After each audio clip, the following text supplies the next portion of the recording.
Good morning, everyone.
Good morning, everyone, and welcome to the Woman Empowering Women for Excellence third annual conference. My name is Arleen Lambert, and I am the CEO and founder of Early Education Link.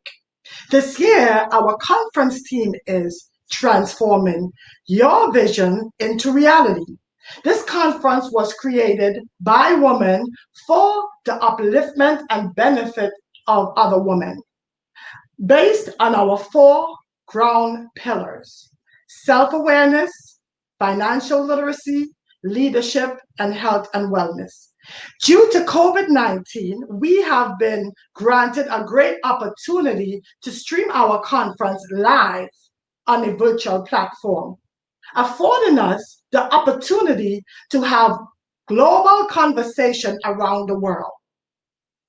Based on my research, we definitely find that women around the globe faces the same challenges. We have the same call to actions, and we have strategies today to help our sisters around the world. At this time, I want to have a call to action. Usually the call to action occurs at the end, but this call to action is at the beginning. Please grab a pen and a notepad. And in the words of Denise, you want to plan your next step. It takes strategic planning to accomplish goals. And with that, I welcome you to our Women's Empowering Women Conference for Excellence. Thank you.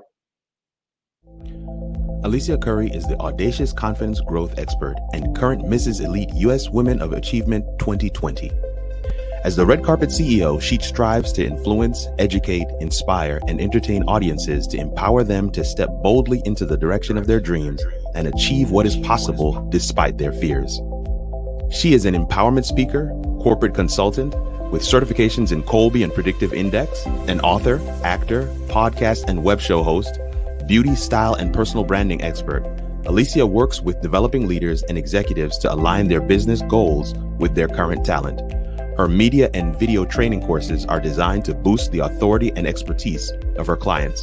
Speaking with us today on the topic of self-awareness, let's welcome to the stage, Alicia Couri. Well, good morning, everyone. Hey, hey, hey. Alicia Couri here. I am the Audacious Confidence Growth Expert, and I am so excited that Arleen invited me to speak to you today on the topic of self-awareness, because that was one of the things that I was challenging for me and I struggled with for a while in my life. And I'll tell you a little bit of my story a little bit in a little while, but I really want to, first of all, congratulate all of you for joining us today on a Saturday morning, coming and doing this, because this is for you to grow and get to the next level. And if you want to know how to turn dreams into reality, well, you need some self-awareness in order to do that, because if you keep doing the same thing over and over and over again, what is that? They say that's insanity, right? If you keep getting the same results, doing the same thing over and over again, you're not going to transform your dreams into reality. So self-awareness is one of those major key steps in that transformation. And I had to go through that myself. I had to learn how to do that. And that's some of the things I'm going to share with you today, was some of the steps I had to take in order to transform my dreams and my goals into reality. So, first of all, what is the definition of self-awareness?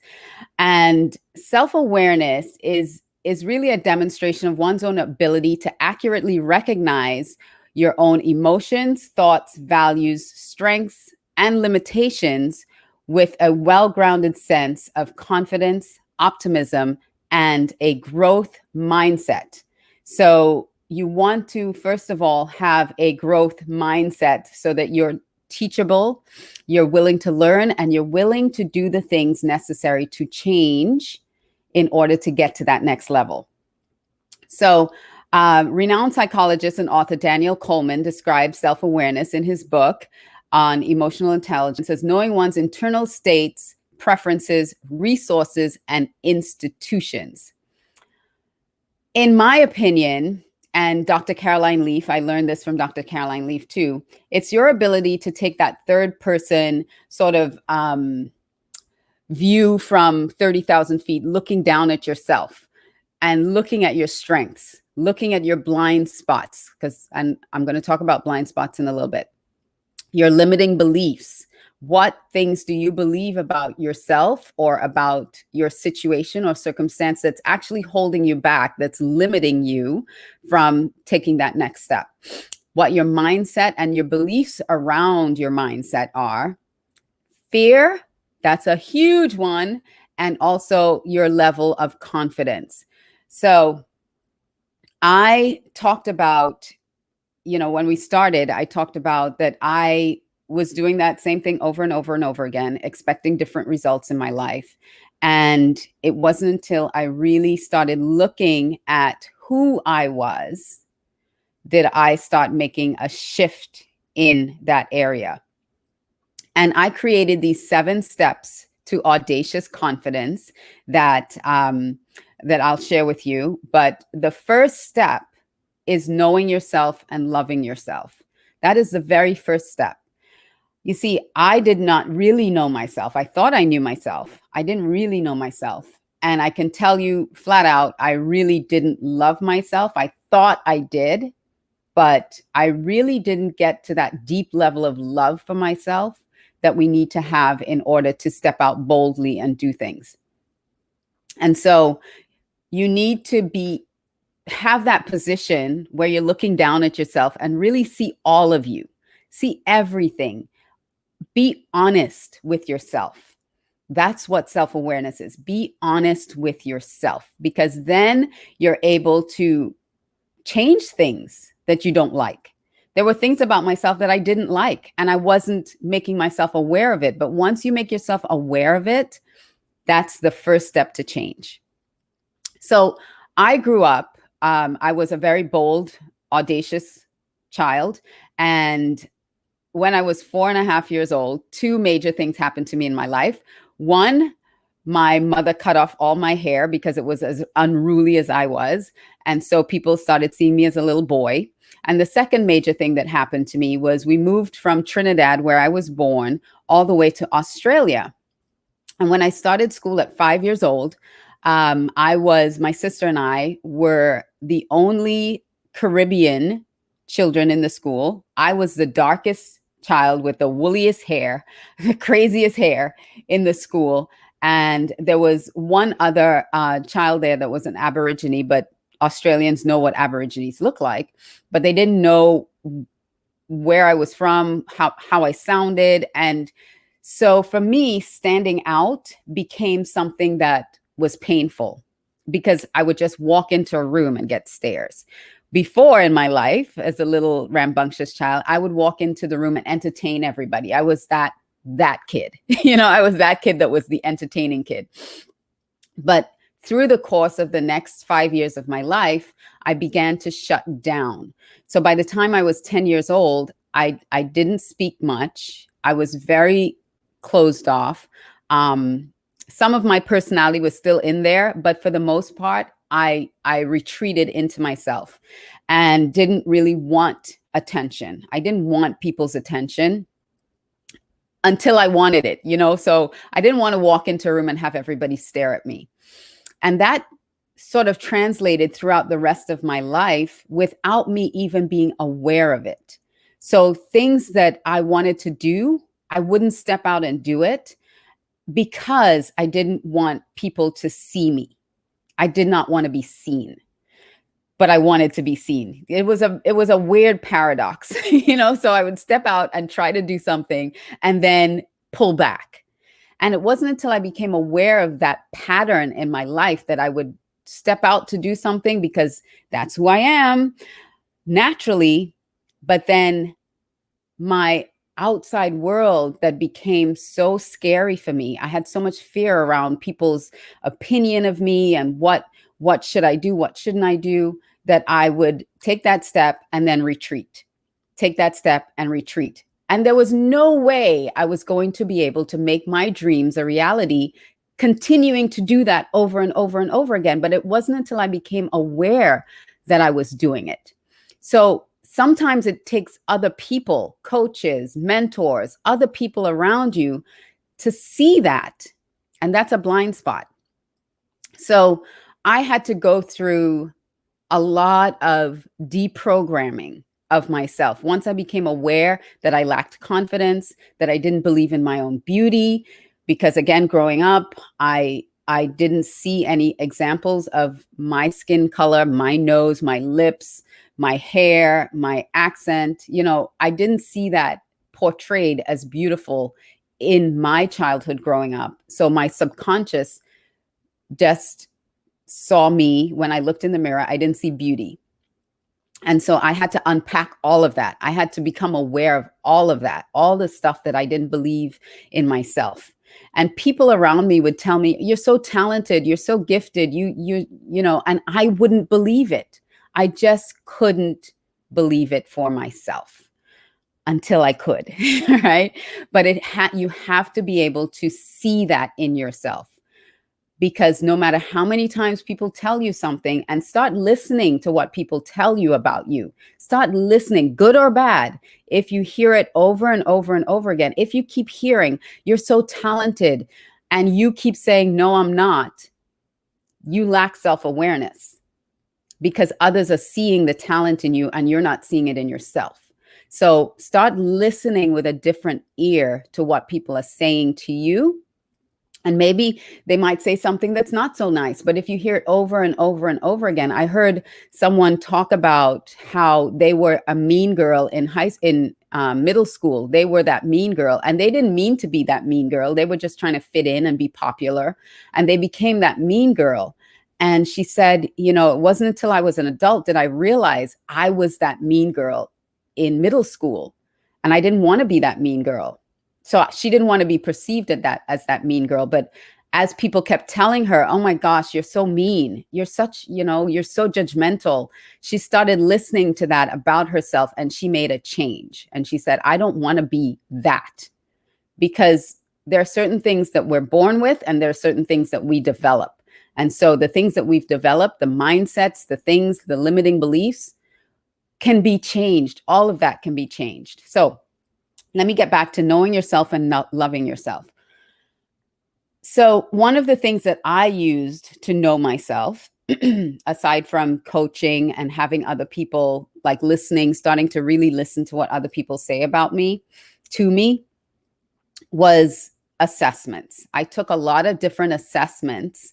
And one of the assessments that really I had a huge breakthrough with is the Kolbe assessment. It's Kolbe, because it really allowed me to see myself in a completely different way.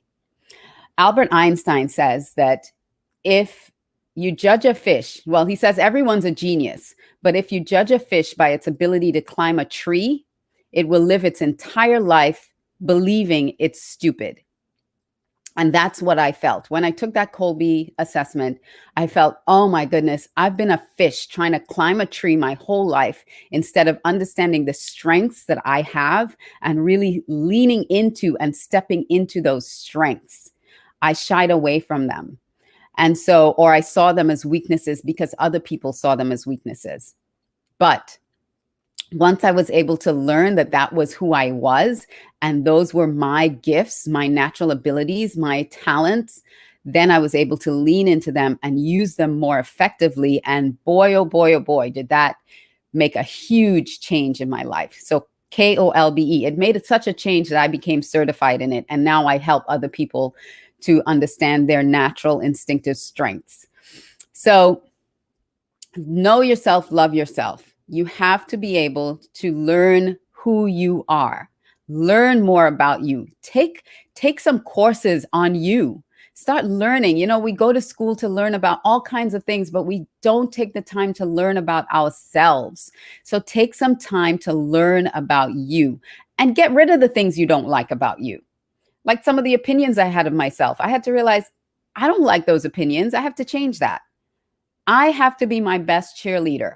I have to be my biggest advocate instead of the person that tells me all the time that you can't do this, and listening to those negative voices in your head telling you all the things that you're not or you can't. Flip it around and be the cheerleader of yourself. You need to be your number one cheerleader and say, I can do this. Oh my goodness, I'm going to step into this. It might scare me. It might freak me out. Like speaking. Speaking was something that I was so afraid of doing because of my childhood, because of what I experienced in my childhood, because I did not want to speak and have people stare at me and start asking me where I'm from and what is that kind of accent and all those things. So I stopped stepping out there to speak. But I am a speaker, and I had to lean into that and be more confident in that. So I wanna share this framework for self-awareness. It's called the Johari window, if you've never seen it before. So if we could put up that graphic of the Johari window, and I'll just go through this in the last few minutes that I have with you. So the Johari window is an opportunity for you to see yourself in a different light. So you'll see there are two axes. One says the known self and the unknown self. And then down the other side, it says known to others and unknown to others. So in the window itself, what's known to others and known to yourself is your public self, who you portray yourself in front of everybody. That everybody sees that, everybody knows that, you know it, they know it. What is unknown to others but known to you are those your hidden self, the self, those dreams, those hopes, those desires that you have that you dare not share with anybody because you don't want it to be knocked down, judged, or criticized. The hidden self, those things that you do in secret, those things that you don't want anybody to know about. That's your hidden self, and that's your prerogative to have. However, there are some things in your hidden self that others really do need to see. And you need to start understanding, what do you keep hidden to protect yourself? And what are some of those things that others need to see? I kept a lot of things hidden because I was afraid of judgment. I was afraid that people would judge me. I didn't share my dreams. I didn't share my vision. I didn't share anything because they were knocked down. But then I realized once I got around the right people, once I surrounded myself with the right people, and I shared those things, they encouraged and lifted me up. So get around the right people. And let's go to the other side of the window now. And let's look what's unknown to you, but known to others. And those are your blind spots that I was talking about. Those are some of the things that people see in you that you don't see in yourself. Those are some of those gifts, those talents, those amazing things about you that you need someone else. You need to hear that from someone else. I had a coach that told me I was an excellent speaker, and I kept denying it. I kept saying, oh, no, I'm not. But she also told me I was hiding my light. And I kept saying, I'm not hiding my light. I'm not dimming my light for anybody, because I didn't have self-awareness around that. And so I had to have self-awareness about how and when do I dim my light. And it was usually when someone with a stronger opinion or stronger personality than me said something that made me feel inferior. Then I started to retreat. And I learned that I don't need to do that. If someone with a stronger opinion, it's just their opinion, it doesn't make it right. I am just as entitled to have my own opinion as they do, but I'm not combative. So instead of dimming my light, I just shifted my light to another room where someone appreciated me. So sometimes you just need to shift into another space, and you don't need to fight or battle with someone who just isn't going to change or change their opinion. So those blind spots are really key to understanding yourself and then stepping into another reality for yourself. Then there's the unconscious self. That's known to others, but not known to you. And again, some of those things are patterns. Those are patterns that you keep doing over and over and over again. Like I did, where I would step out and then retreat, step out and then retreat, and then always say, you see, you knew that it was going to fail. You knew. Why did you do that? You knew that it wasn't going to be successful. So why bother? Why bother to keep doing that to yourself? And so stepping out and then retreating, stepping out and then retreating had become a pattern for me. And it was an unconscious pattern. But again, through having someone who mentored me and coached me, they were able to see some of those patterns and then make me aware of it. Just by asking me questions, not even telling me, hey, you need to stop doing that. It was just asking a question like, why do you think you keep stopping? Or at what point do you stop yourself when you're going forward? So ask yourself that question. At what point do you stop yourself from moving forward? Is it when it gets difficult? Is it when someone else criticizes you? You know, start becoming aware of those things and those moments in your life that can be pivotal moments for you. So I'm going to run through my 7 steps really quickly, just so that you know what they are. I can't go into them, but you can definitely get it free on from my website. If you go to Alicia360.com, Alicia360.com, it pops up. You can take a short assessment and see where you are with your own confidence, with your own beliefs, and then you can get that free download.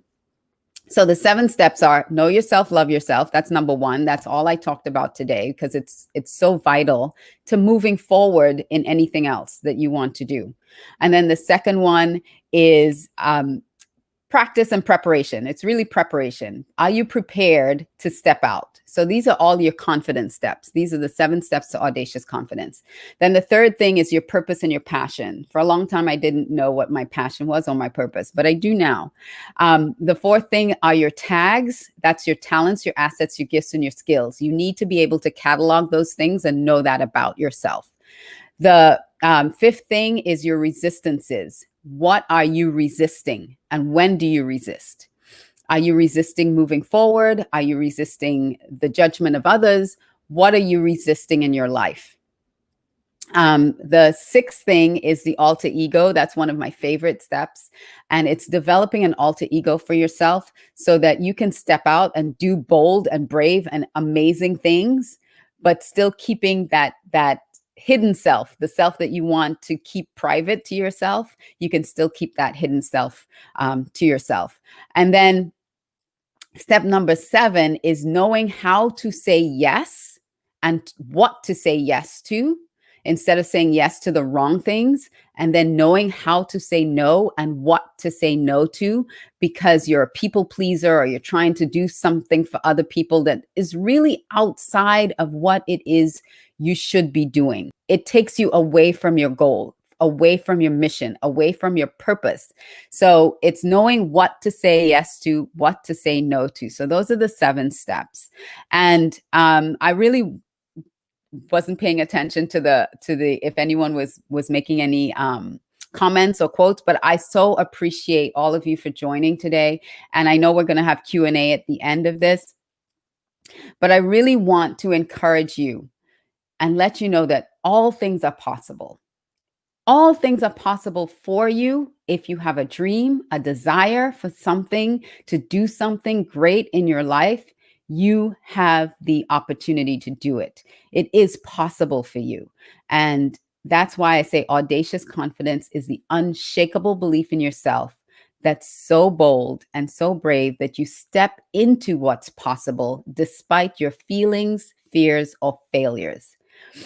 To go boldly in the direction of your dreams without limits. It is possible.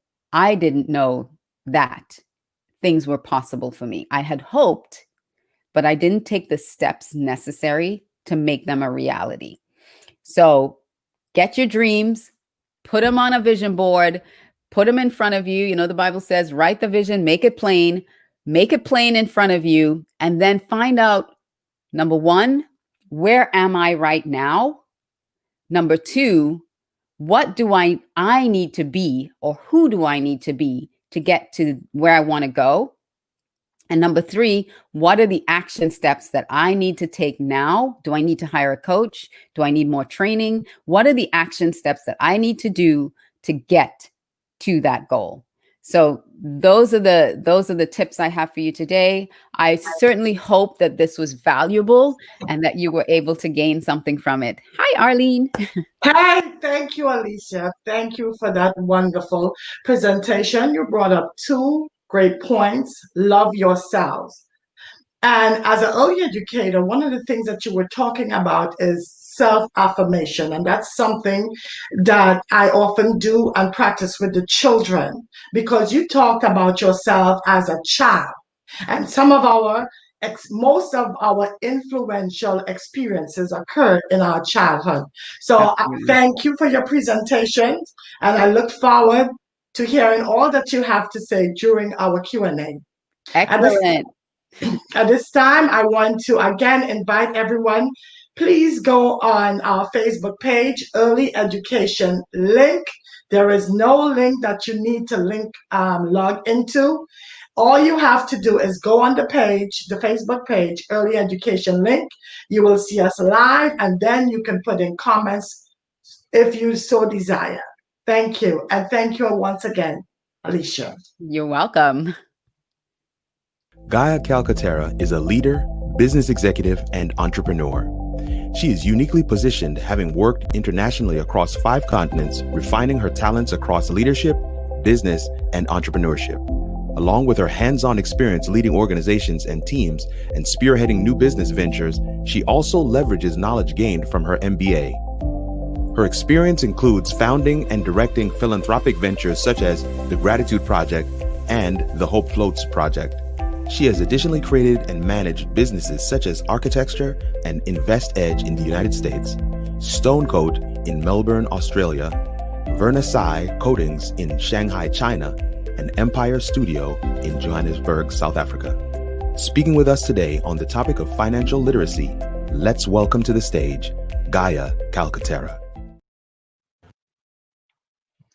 Good morning, Kirk, and everyone else. Thank you for such a wonderful introduction. And thank you so much to Arleen for inviting me here to speak and spend Saturday morning with all of you, and really to be sharing the stage with such incredible women that are all up to big things. It's an absolute honor and a privilege. So I would like to get started. My name is Gaia Calcaterra, and as mentioned, I will be talking to you about financial literacy and financial independence today. Now, you may think that I'm an accountant or a financial planner or something like that, but I am none of the above. I am an entrepreneur and involved in many different businesses, and I love being in business. So a little bit about myself before we get started. I was born and raised in Johannesburg, South Africa, which probably explains the accent, so we can get that out of the way. And then both of my parents are Italian, so I moved back to Italy for 6 years where I did my university. From there, I went back to South Africa, but then I moved to Shanghai and lived in China for a period. From there, I moved to Melbourne, Australia, and I have now been here in the US for the last 12 years in beautiful Fort Lauderdale, which I call my home now. So as far as education goes, I have a bit of a mixed bag. I have a degree in fine arts, which I got in Florence, Italy, and then more recently an MBA from a degree in business management from Nova Southeastern University here in Florida. Then as far as work experience goes, I do a bit of everything. And it's constantly in change. I love business. I love starting businesses. I love the challenge of starting a new business. I love the learning that goes around it. And it just keeps me very engaged. So what I'm doing is constantly in a state of flux. At the moment, I own a couple of real estate properties, which I use as vacation rentals. But unfortunately, due to COVID, we had to shift those over to long-term rentals. And I own a company called Architecture, where we do rehabs to properties. We also do short-term private loans. I recently, 6 months ago, started an e-commerce business, which I'm absolutely passionate about. It is called Life of Gaia, but more in reference to the Gaia being the name of the earth, as some of you may know. And so it's a set of spiritual products or spiritual related products that I sell online. And it's my first attempt at e-commerce, but I'm so excited about it. I started it at the beginning of the pandemic and it seems to be doing quite nicely. So that's from a work perspective. And then as mentioned in the video, I have 2 projects that are very near and dear to my heart. And one is the Hope Floats project, where we help an organization called Tomorrow's Rainbow help children here in Broward County. There are 20,000 of them who have lost their parents and are going through the grieving process and really struggling with it. And the second one is the Gratitude Project, started in 2014, where myself and a group of volunteers with no prior background, no fundraising experience, no funds, no grants, were able to raise $350,000 and build a care center in South Africa for children of child-headed households. And these are children who have typically lost both parents, either to HIV, AIDS, or tuberculosis. And it leaves the oldest child in the family basically responsible for all the younger siblings.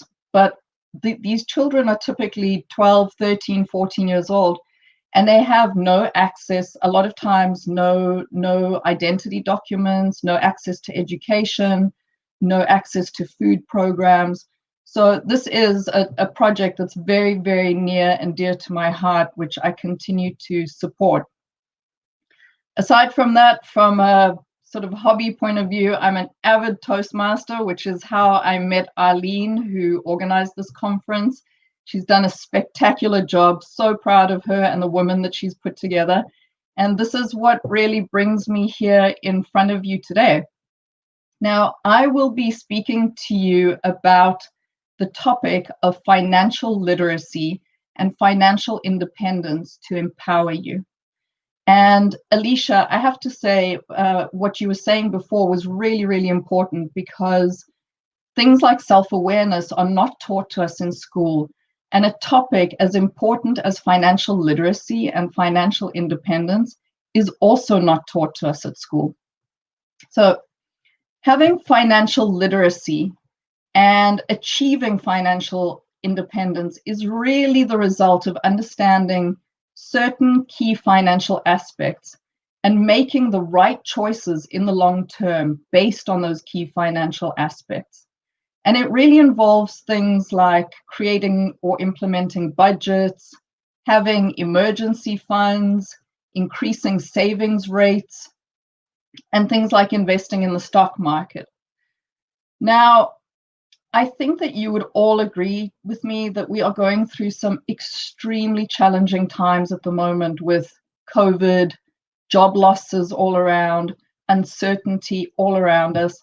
And so now more than ever, it is so important to be financially literate and financially independent, because really it's what helps you navigate very, very difficult times and times of recession and times of difficulty. And some people, I would even extend myself out to say, manage to, because of financial independence and literacy, manage to thrive in difficult times. So again, unfortunately, this is not a subject that is taught at school, as important as it is. And sometimes, to make things matters a little bit worse, we tend to inherit our parents' money story, all right? So our parents had a particular money mindset, and we tend to, for the most part, follow it into our adulthood or model it according to what our parents did. So today, what I would like to do is take you through a couple of key aspects of financial literacy, how it leads to financial independence, and how it can empower you. And I realize in the audience today, we probably have a mixed bag. There's probably everything from, full-time employed, self-employed, unemployed people. And so what I'm hoping to do is that this should fit for everyone in some shape or form. So what I wanted to do is, instead of taking you through a long, dry, boring speech about financial literacy and balancing checkbooks and how to save more and all of that, I thought it might be more useful in the short space of time that we have is to talk about 10 specific rules, let me call them golden rules, that I have applied or created or established for myself over the years, from living in all different countries, living under different governments, living under different financial situations with different work experience.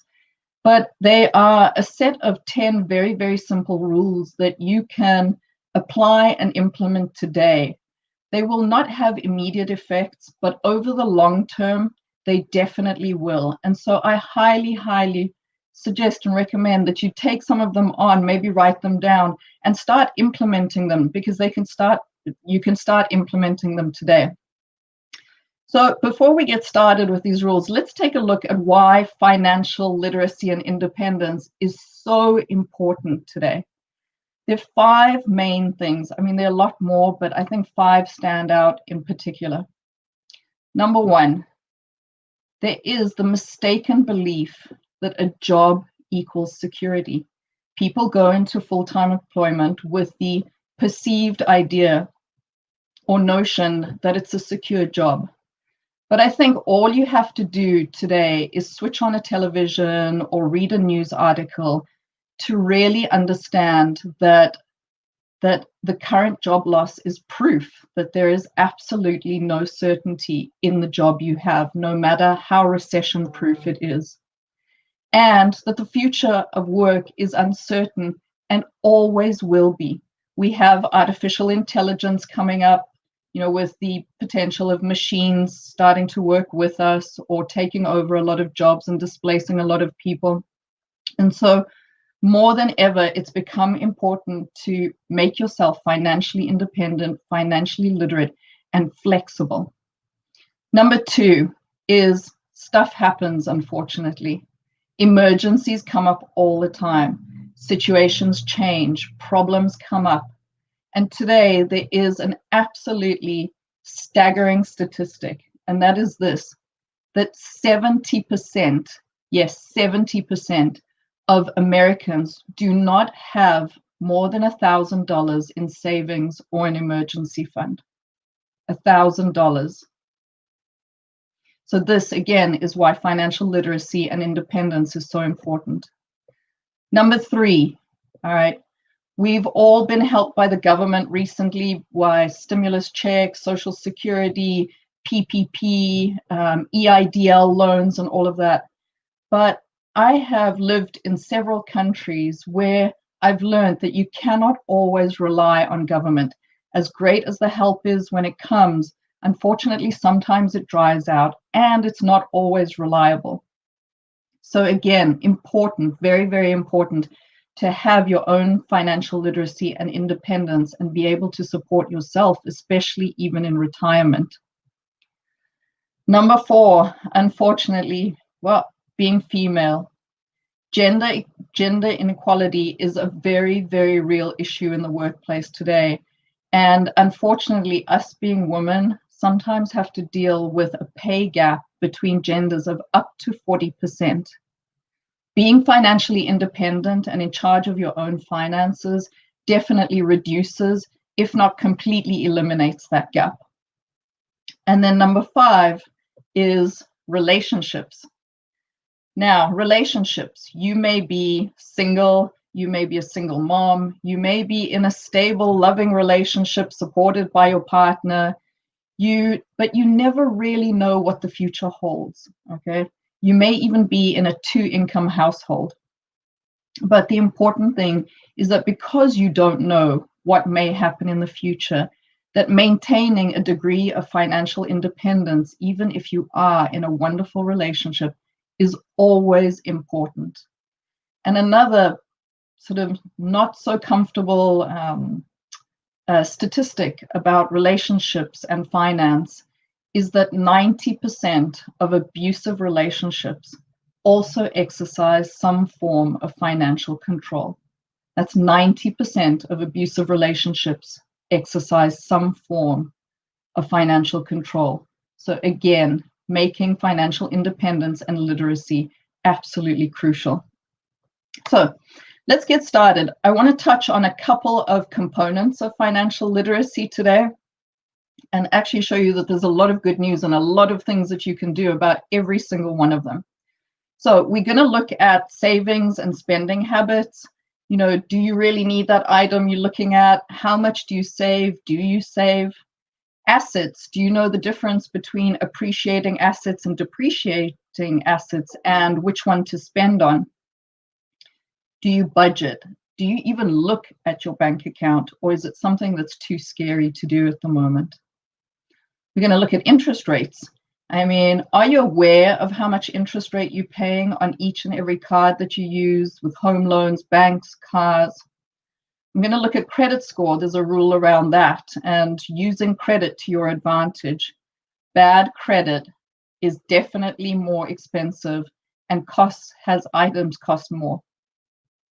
Then we're going to look at creating multiple streams of income and rules around that. And then once you've created streams of income, to start investing and finally have your money work for you as opposed to you working for your money.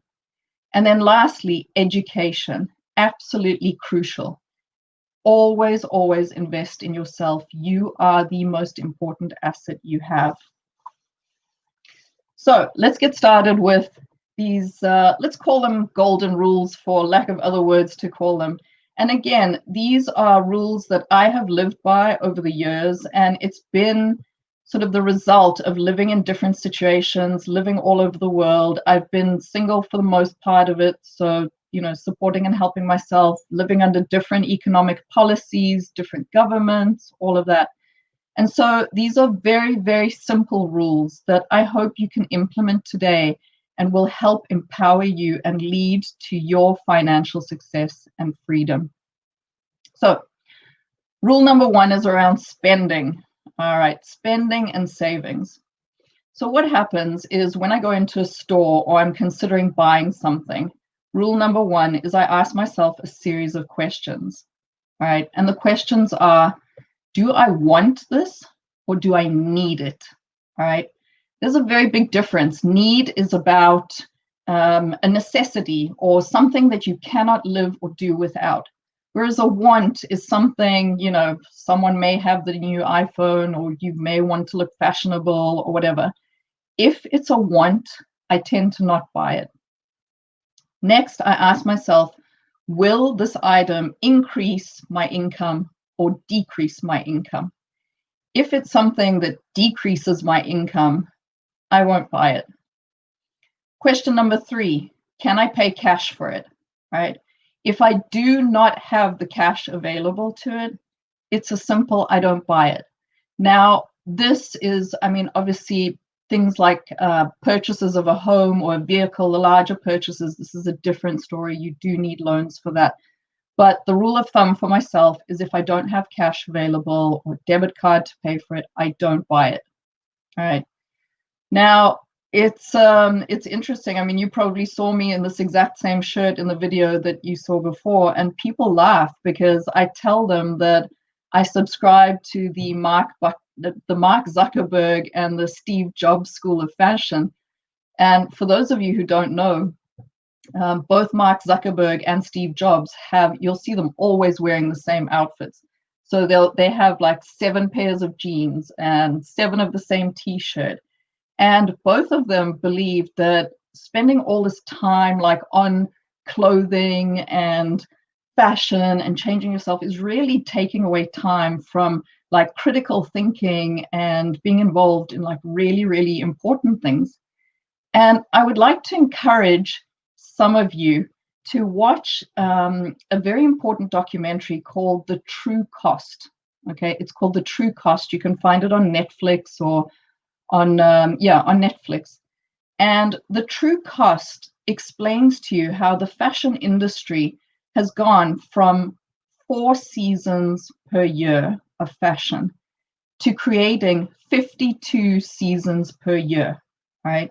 This is with the intention to have your clothes look as dated as possible, as quickly as possible, to invite you to purchase more of them as soon as possible. Something really, really important to think about, and to actually get off the cycle of like constantly consuming and having to keep up, which doesn't help from a savings and financial independence point of view. So once you are able to cut costs and save, you know, you need to also look at how much do you save, all right? Are you able to put aside anything? And I know some of you may be saying, well, I just make ends meet and, you know, there isn't money left over at the end of the month. I'm talking about if you can literally start with cents. There are websites or apps out there like Acorn, for example, is one in particular, where it automatically, without you having to do anything, rounds up the cents of your purchase and deposits that into a savings account for you. So it seems a little bit, but it's out of the way. And before you know it, you'll see you will have savings. Now, once you have savings, this allows you to start investing and purchase assets. Now, assets are very interesting because I have rule number 3, which is the asset that I'm purchasing appreciating or depreciating, all right? So will the asset that I'm buying or the object that I'm buying go up in value in future, like a property, or like a car, will it depreciate or go down in value? So for example, purchasing a new car, the very second that you sit in it, it automatically loses 20% of its value, and it's a downhill line from there. Vehicles depreciate and lose value all the time. It is not a good asset to invest in, all right? For example, if you're considering buying yourself a new living room suite and to replace your old one because it's not looking great, same thing applies. It's a depreciating asset. It will never, ever gain value in the future. So where you can, try and focus on assets or objects that will appreciate or grow in value in the future. Rule number 4 is around budgeting. Now, do you know where your money goes, right? And it's something that you need to look at, because if you don't know where your money goes, how can you possibly plan or budget or work things out? And another rule that I have is to look at my bank account, no matter how difficult or great the situation is, at least once a day, right? I know sometimes it's very difficult. I've been in that situation myself, where the worst thing on the planet is to look at your bank account, because it gives you a harsh reality check of what's in it or what is not in it. But the sooner you come to terms with what is or isn't in it, the sooner you can start building and planning and be realistic about your situation. Right, interest rates, rule number 5. Do you know how much interest rate you are paying on each card? I highly, highly suggest that you take the time to learn and find out. So credit cards, for those of you who don't know, have an average of 14 to sometimes 25% interest on them. All right, that's 25% interest that you are paying on your money. And the worst by far out of all of them are store credit cards. Store credit cards charge between 25 and 28% interest. Now, I know it's very inviting to, you see those sale signs on store windows and it says 20% off store-wide, and if you use your store card, you know, you have 6 months to pay for it and interest-free and all of that. Really, the reality of that is you are buying the object, all right, and paying full price plus 5% on top of it. So learn to read those sale signs and really what they're trying to propose to you, and do the math. You'll work out that it's actually not worth it for you. And again, if you can't pay cash for it, rather leave it and don't buy it. Next thing, credit and debt cycles and how to use credit. I have a rule number 6, which is I pay my credit card. It is set to repay itself automatically at the end of every single month. So I use the bank's money for 30 days, but then pay no interest on it, and it gets paid back immediately. Now, why do I do this? Really, it's to build up my credit score. And a credit score, it sounds counterintuitive because I don't use a lot of credit, but a credit score becomes incredibly helpful. And this takes me to rule number 7. And rule number 7 is maintain a great credit score always, but use as little credit as possible. Why do I say this? Because there are always advantages to having a good credit score, right? If you go into any kind of negotiation for any kind of object, be it a home loan, a vehicle refinance, credit score is the first thing that they will look at. And bad credit equals higher prices and higher interest that you will pay. So use it smartly and use your credit to your advantage, and build up a great credit score that will have things like cost less for you in future. Rule number 8. This one is about creating multiple streams of income. This is one thing that I've always been very mindful of, and to have as many streams of income as possible from different sources all the time. And it can be as small as possible, renting out a room in your home. It can be giving lessons of some sort, teaching English to kids in other countries. It doesn't matter. There are plenty of different avenues that you can create different streams of revenue. And that is rule number 8. Have multiple streams of income. But also remember, there is no such thing as passive income, all right?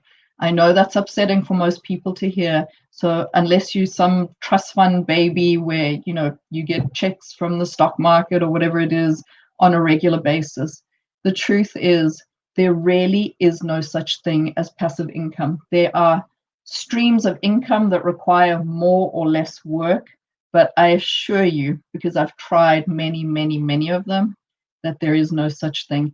You are going to need to put a degree of effort and work into each and every one of them. Excuse me. Rule number 9 is around investing. So once you've managed to save a little bit and create different streams of income, It's now time to invest and to start looking into things that have money work for you instead of you working for your money. Okay? Very, very important. There are multiple ways in which you can put your money to work for you, all right, instead of the other way around. And then lastly, rule number 10 is about education, all right?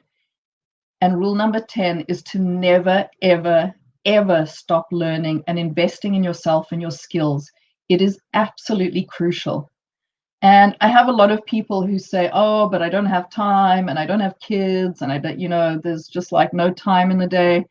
Well, ask yourself this question. Do you have time to be on social media, even if it's for 30 minutes of scrolling?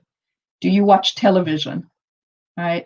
If you do two of those things, you have time to study and you do have time to improve your education. I personally removed all social media apps from my phone. I go into them on my computer when I have to post things that are work related, and I don't ever watch TV. What I do spend my time doing is I invest in my education, and there's another sort of objection to it. A lot of people say, I would have to take out a student loan. It costs too much money. Education is expensive. Not true. Today with the internet, there are literally thousands of resources out there. I can give you 3 of the ones that I use currently.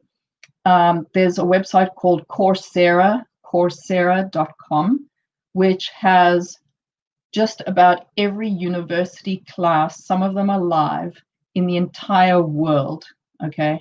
And the beautiful thing is that they are all free of charge. There are Harvard courses, Stanford courses, there are courses from European organizations, from African organizations. I mean, it is a wealth of courses and information.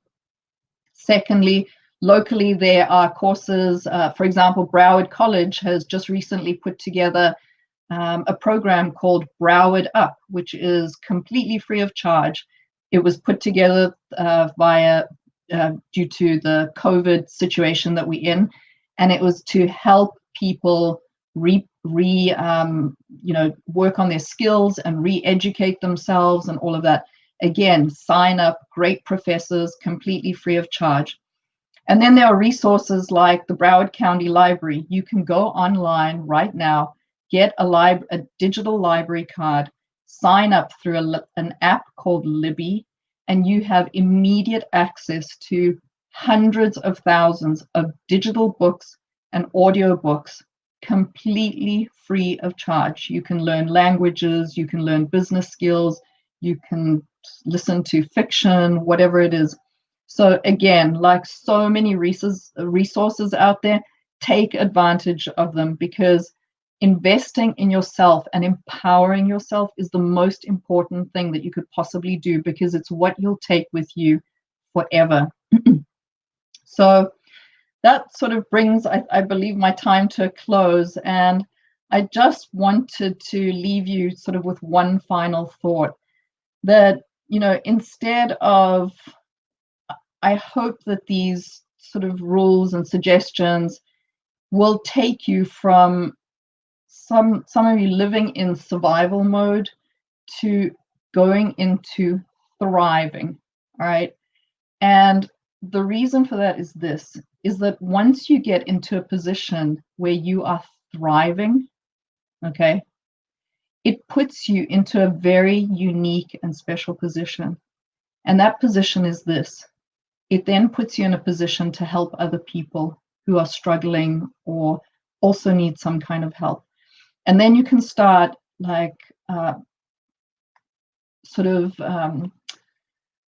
providing your own skills and resources to the benefit of others. And that might be to start volunteering, or to start teaching, or to start speaking, or make donations to your church, or help in other organizations.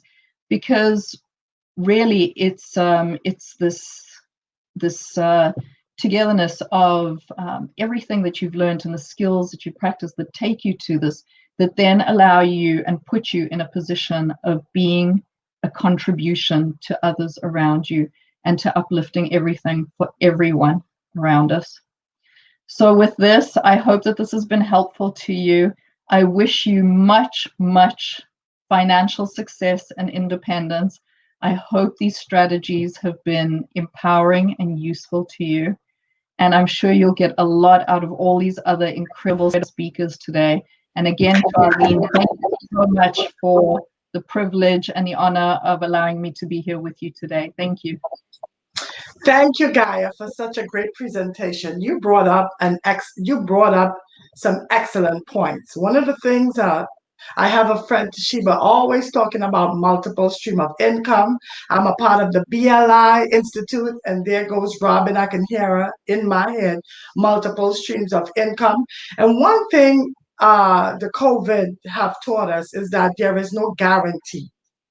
So, some people who thought that they had longevity on their job no longer has a job. Those who you would have thought that would not have a job have a job. And some people are currently now increasing in assets during this difficult time. So it's all about planning and being very strategic in our planning. Once again, thank you. You're most welcome. Thank you, Arleen.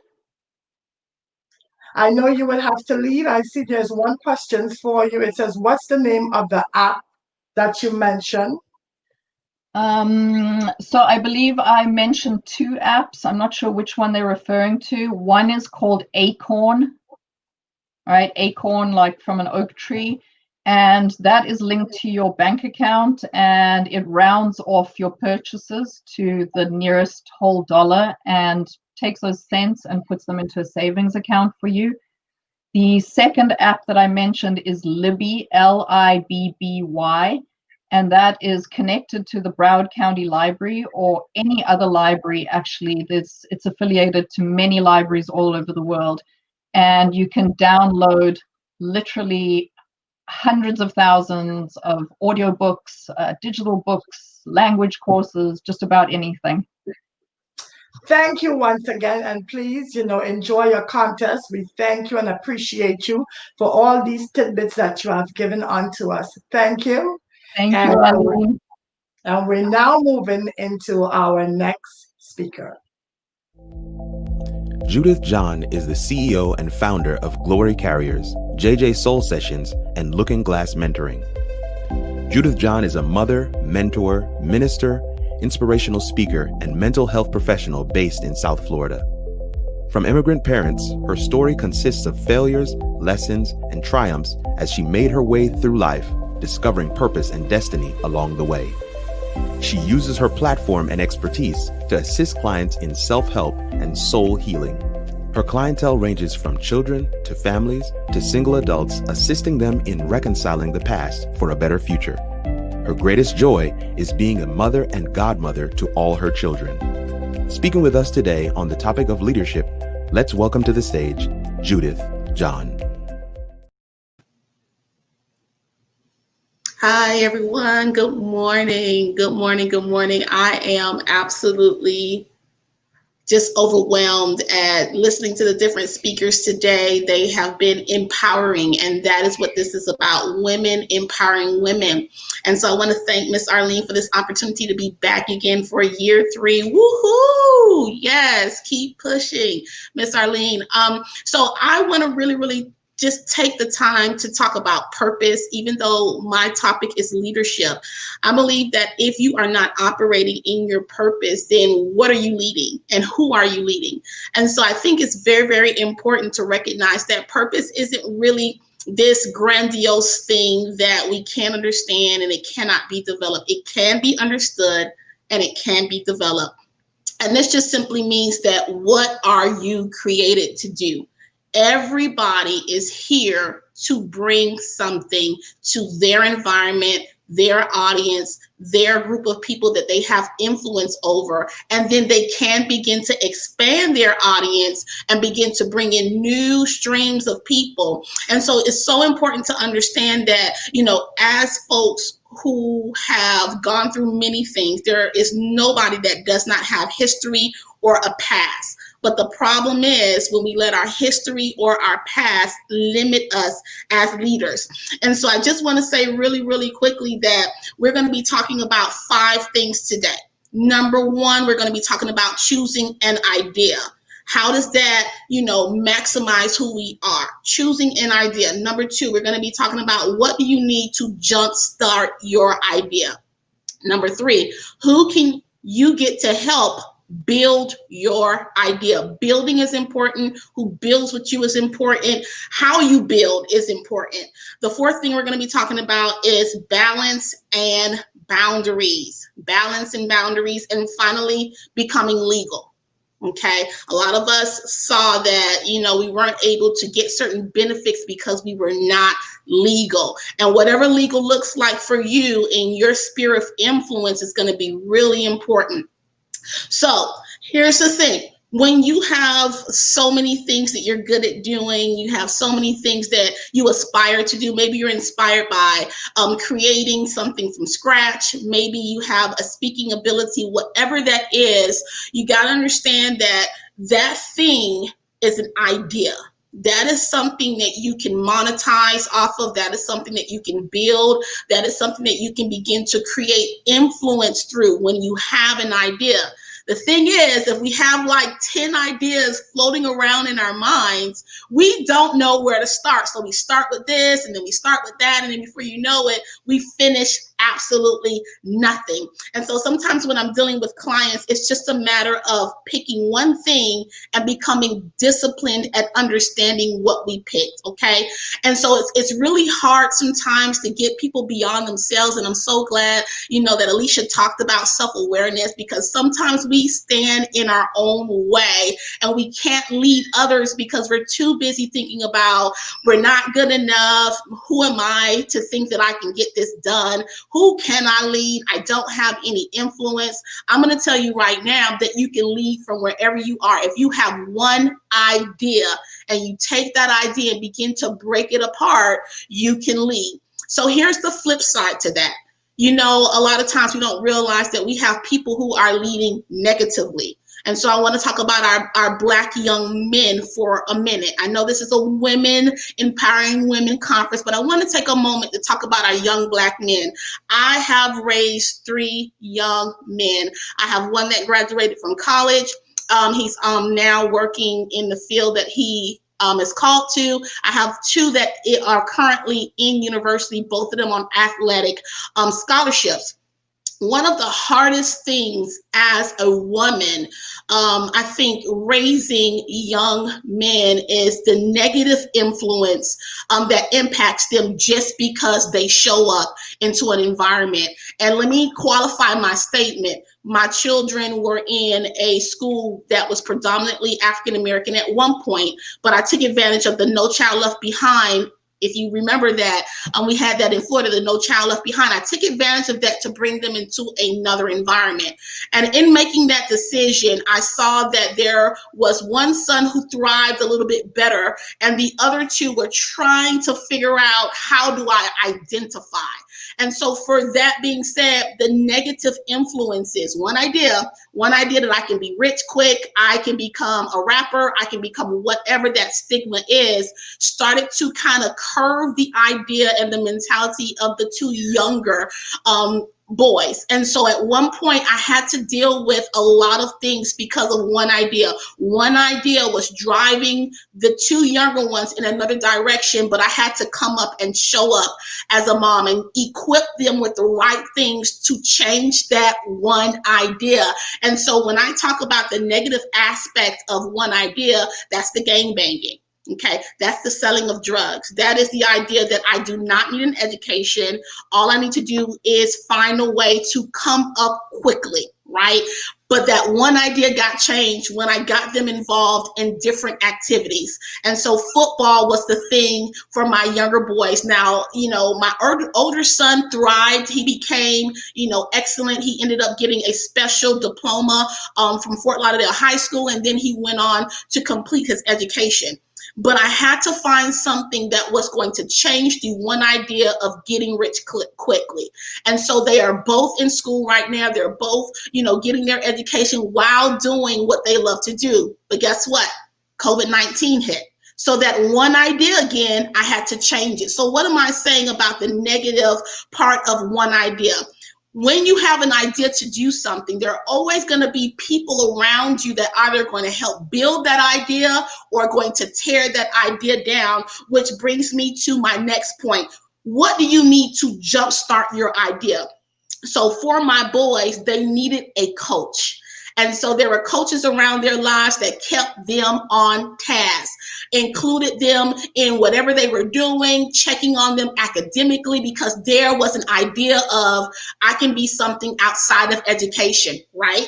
And so here it is. My youngest son is in his first year of college, and now he's thinking about multiple businesses.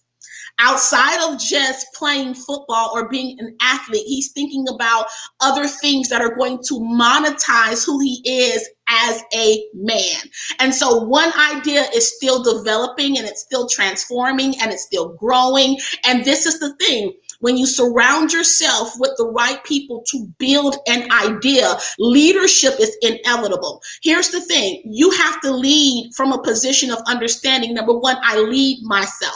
No one else can come into my space and lead me unless I lend myself to their idea.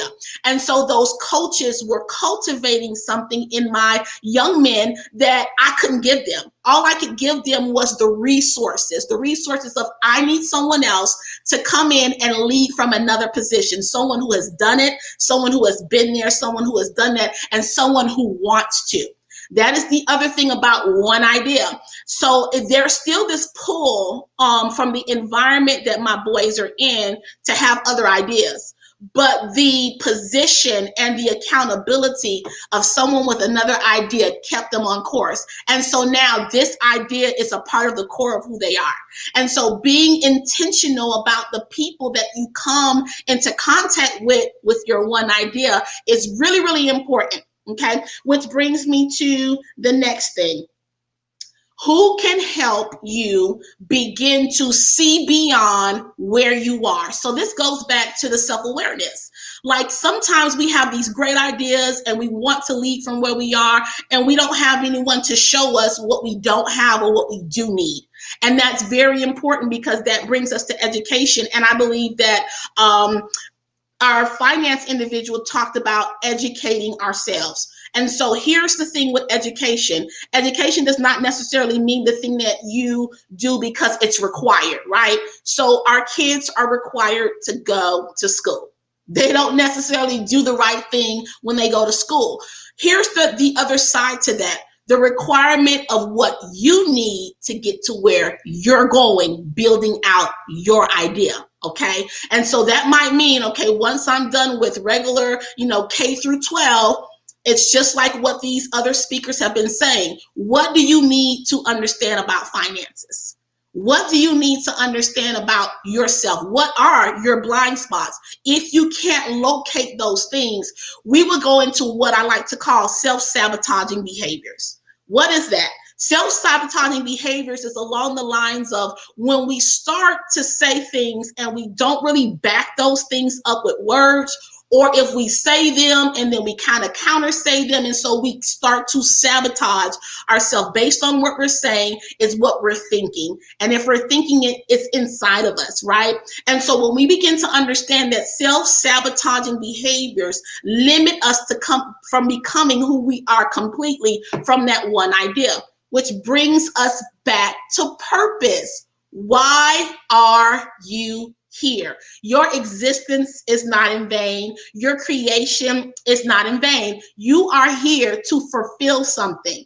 And based on how you see yourself, based on how you position yourself, based on that one idea, that is going to qualify you or disqualify you. So the other side to self-sabotaging behaviors is disqualifying ourselves. It's not because we're not smart enough. That is not it. It's not because we don't have the tenacity to get it done. It's more so about, am I disqualifying who I am based on environment, based on connections, based on what I've heard and what I believe? What did I take in? All right, let's go to the next thing. So we are now at point number 4, which is balance and boundaries. So here's the thing. Once you begin to develop into, all of the other steps, okay, I know what I want to do. This is my idea. I've surrounded myself with people who can help push that idea. I'm educating myself. I'm dealing with my blind spots. I'm dealing with the things that I don't see. And I'm coming to a place where I'm going to let other people influence me in an excellent way. Here's the thing. You need boundaries. Those boundaries are, I cannot stay in a position to where everything else is pulling me away from where I need to be focused into. That might mean for a season, I might have to stop doing XYZ. For a season, I may have to stop doing XYZ. No may become your best friend for a season. All right, take a moment, chat that up. No might become your best friend for a season. Think about it for a moment. If you're saying yes to everything except for what is going to push your idea, you're not going to have the time, the energy, or the strength to continue to do what it is that you have to do to be purposeful, to be full of life and full of vitality and full of whatever it is you are created to do. And so boundaries are important, and the word no goes with boundaries sometimes. And so then we have to go over to the balance of enjoying life, the balance of engaging with family, the balance of recognizing that there is something outside of you that may need attention. So that's where we have to be able to juggle our no's versus I haven't seen my husband really and spend time with him in 2 weeks. You know what? I haven't had a chance to sit down and talk with the kids to see what's going on with them. You know what? I haven't had a chance to reach out to my parents. What is it that you're willing to sit down and say, I need to connect? Because then we become like robots and machines, and we need that balance. So sometimes when I'm dealing with clients, I recognize that a lot of times their frustration, their irritation, their aggravation, and sometimes their meanness, just have to keep it 100, is connected to lack of connectability. Just to be able to laugh and be sober with friends and not have to put on and, get dressed up for whatever, and to just be normal. Sometimes we need that, but then some of us need to shut down the friends and the hanging out and all of that other stuff, but you have to find your balance. What do you lend more to, and what do you need to be lending more to? Those are 2 things that are going to be very important for balance and boundaries. What do you need to lend more to, and what haven't you been lending enough to?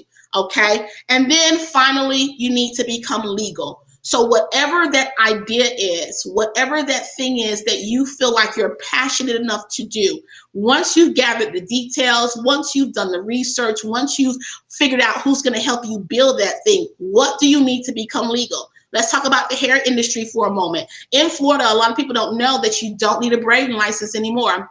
After COVID-19, our governor has now said you do not need a braiding license to braid. How many of us are taking advantage of that? But for some of us who are going to do extensions and relaxers and colors and whatever else that deals with chemicals, you're going to need to have a license. You need to have that cosmetology license to be able to excel in your business. Then from that, after you get your licensings and whatever, filing the different paperwork, how do you start to become legal in the mindset of Florida? You need to register your business. What's your name? What services do you provide? Not so much about the social media influence. We're going to get there, but not so much about that. If you become legal, what you begin to put on social media, people are going to become attracted to your professionality. Okay, being professional is a big, big marker of someone wanting to say, hey, who is that? Being consistent is good, but if it's consistent and it look a little raggedy, I might not call you to get my hair done. However, if it's professional and I can go on Sunbiz and find that you are registered and you are licensed, I can see that, then you have a certain clientele that's going to look for you. And that's the thing, the way you market yourself, the way you present yourself, how you show up on social media is going to determine your market. And if you don't know who you're marketing to, if you don't know who your audience is, then you're basically going to get any and everything. You're going to get those that come in and say, I know your price says $50, but I only have 30. Because your presentation, the way you've marketed yourself says that they can come in and say, I only have $30.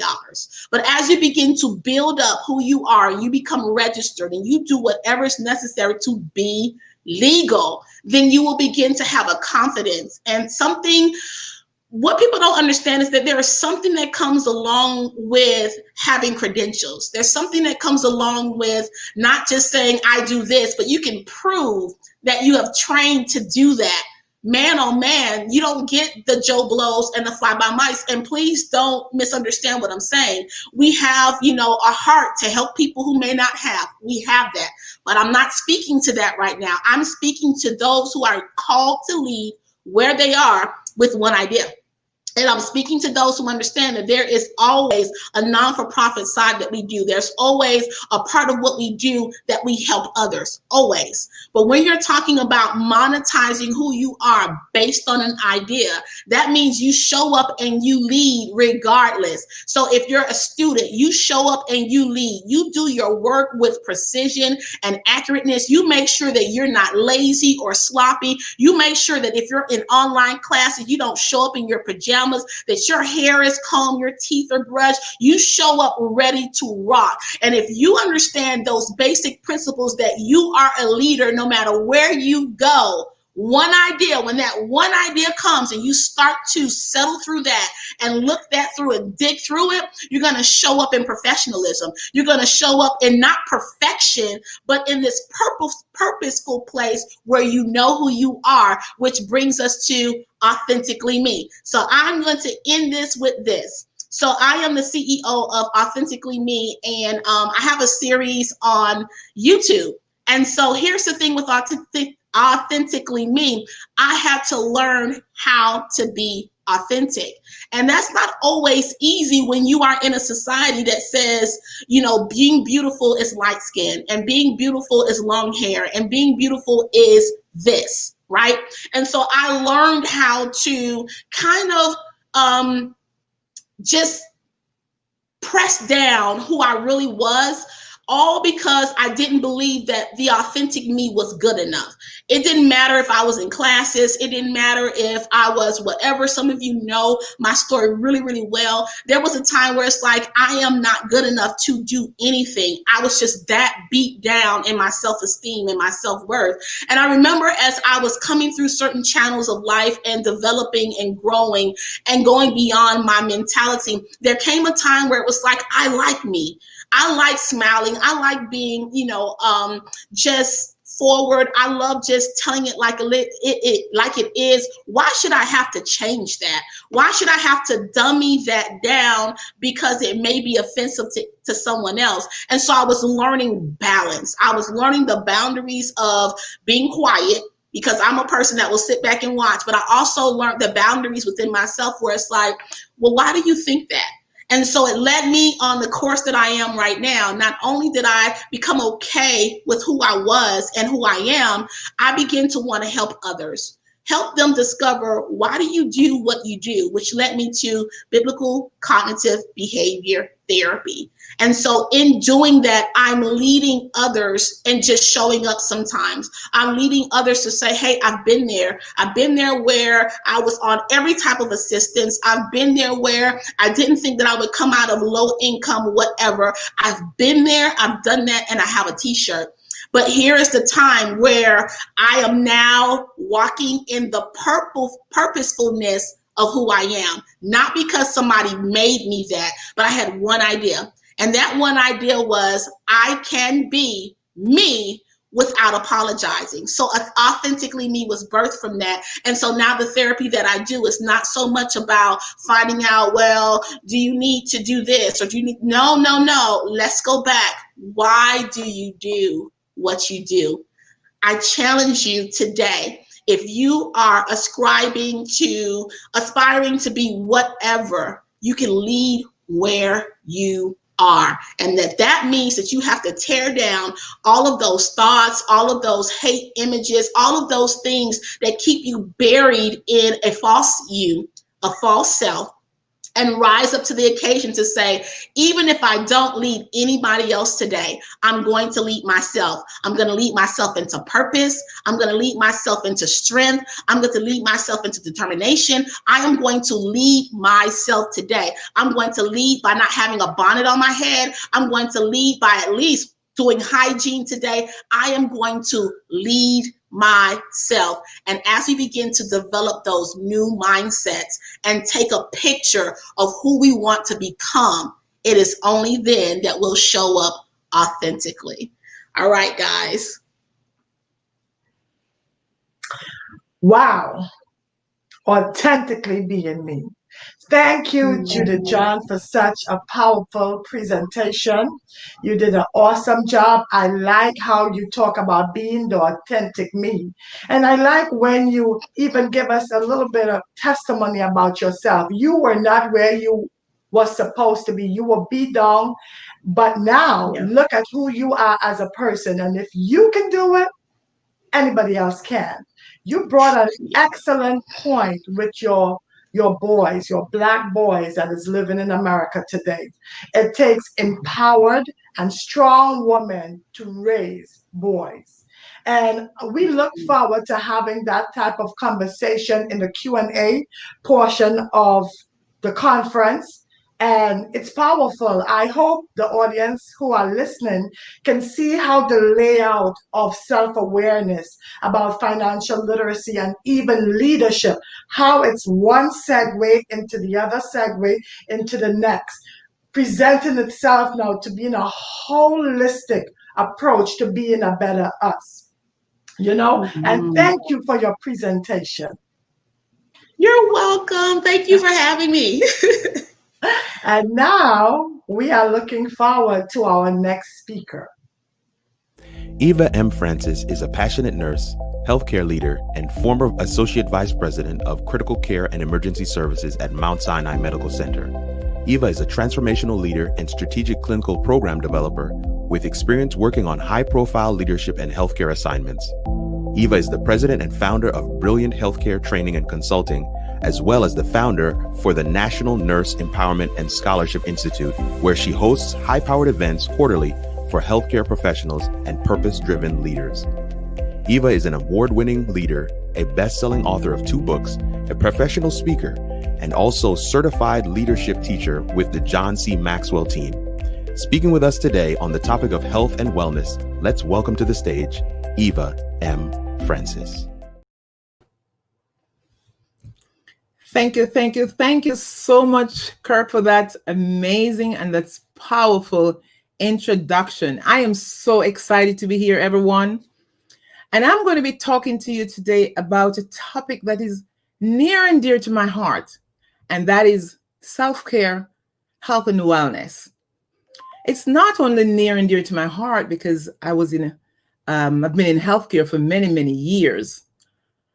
But over the years, I have realized that our health, our wellness, is very near to the heart of God. And our health and wellness is indeed our birthright. And that is why it is so important that we focus on our health from a mental standpoint, from a physical standpoint, and from a spiritual standpoint. And that's what I'm going to be addressing today. It's all about being intentional every day and be consistent about taking care of our bodies, restoring our bodies, renewing our minds, renewing our spirit. And, several years ago, I lost my mother at the tender age of 78 years young. And I know that many of you may be saying, but Eva, She actually lived over 3 years and 10, as we are promised in the Bible. But here's what my message is today. We can reverse any condition that we want to reverse, any chronic condition that we want to reverse or prevent it. That's what happened with my mother. Because of poor health, because of poor lack of education, I should say, poor eating habits, poor lifestyle, she lived with diabetes, heart disease, obesity, and that's what took her life at that age. She could have lived longer, I believe. And that is why, the Bible says that my people are perished because of lack of knowledge. And even though I'm a nurse, I stood at her bedside, watched her dying, and I couldn't help her. I could not help her with all that experience that I have as an ICU nurse and as an ER nurse.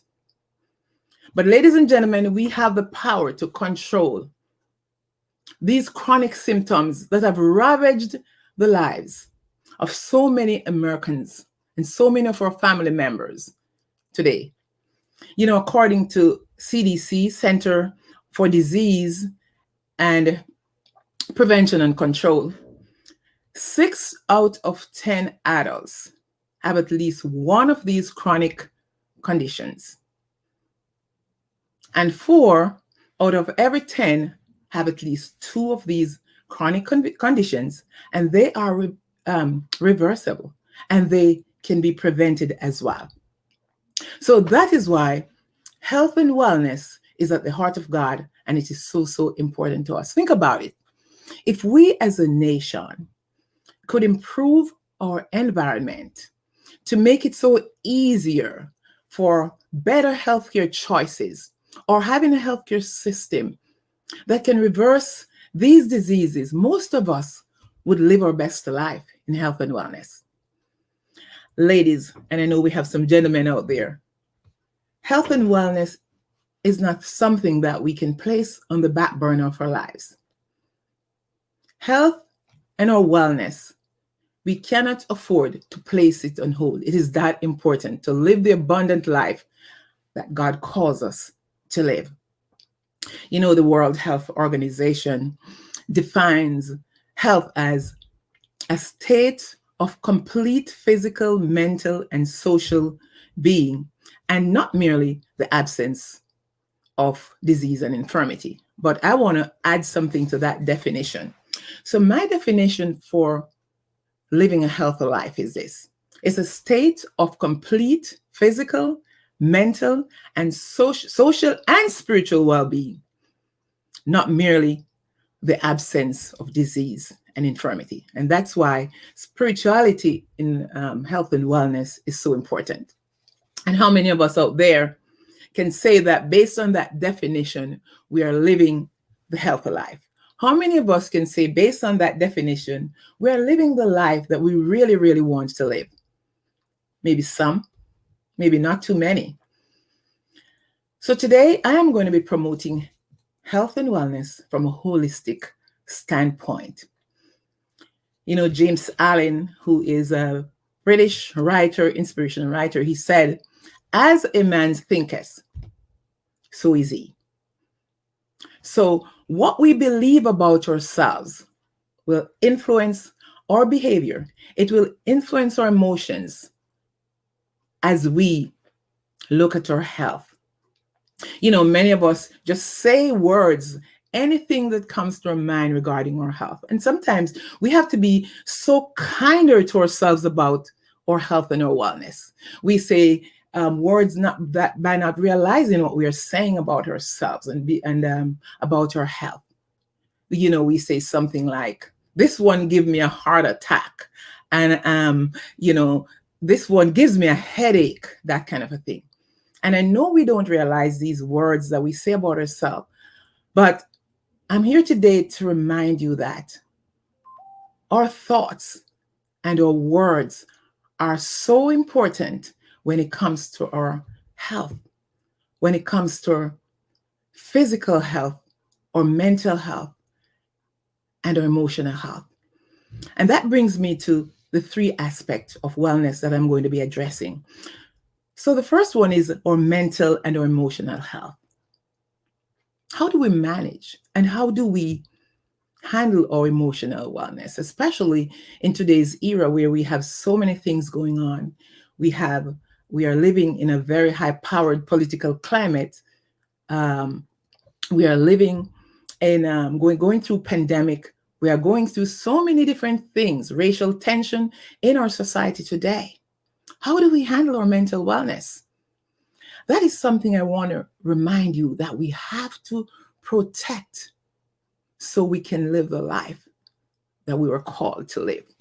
You know, Alicia mentioned Dr. Caroline Leaf, and we all love her. And I want to mention her myself because she is actually, Dr. Caroline Leaf, she's a Christian cognitive neuroscientist. And she studied the brain and the brain health, brain science. They spent most of her career studying the brain-mind connection. And she concluded that our brain, we can change the programming of our brain and the structure of our brain just by what we think every day, the brain-mind connection.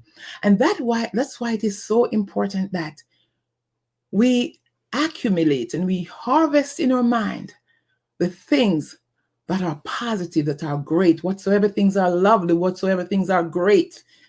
Think on these things, because at the end of the day, all of this matters to our mental health.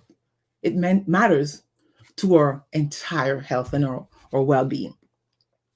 And Dr. Caroline Leaf also concluded that our lives and our health are not only controlled by our biology.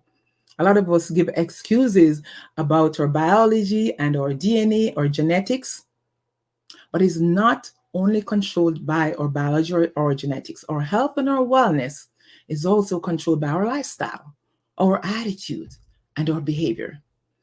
And that is one of the reasons why constantly, ladies and gentlemen, we have to recalibrate our minds and renew our minds on a daily basis.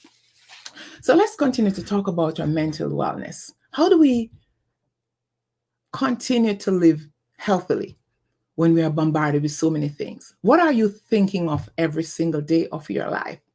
Are you watching the news and just harvesting everything that they're saying that's negative? Who are you allowing in your space every day? Who are you allowing in your space? Are you attracting negative behaviors, negative people? I call them maybe energy drainers. Or are you attracting energy or life givers in your space? Think about that. What we need to do is make all the effort we can to just surround ourselves with life givers, people who will encourage us and speak positive words of life over us in our space, and so on and so forth.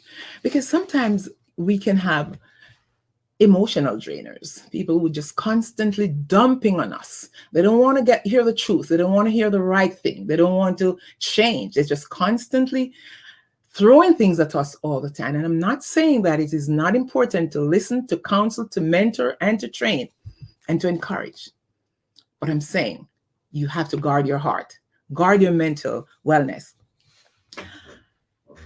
When it comes to your mental health and your mental wellness, let's talk about how we compare ourselves. Who are you comparing yourselves with? And I always believe that your comparison should be with a person who you were yesterday or a minute ago or last night or wherever, not with everyone around you. Because here's the thing when it comes to your mental health, comparison will destroy your creativity.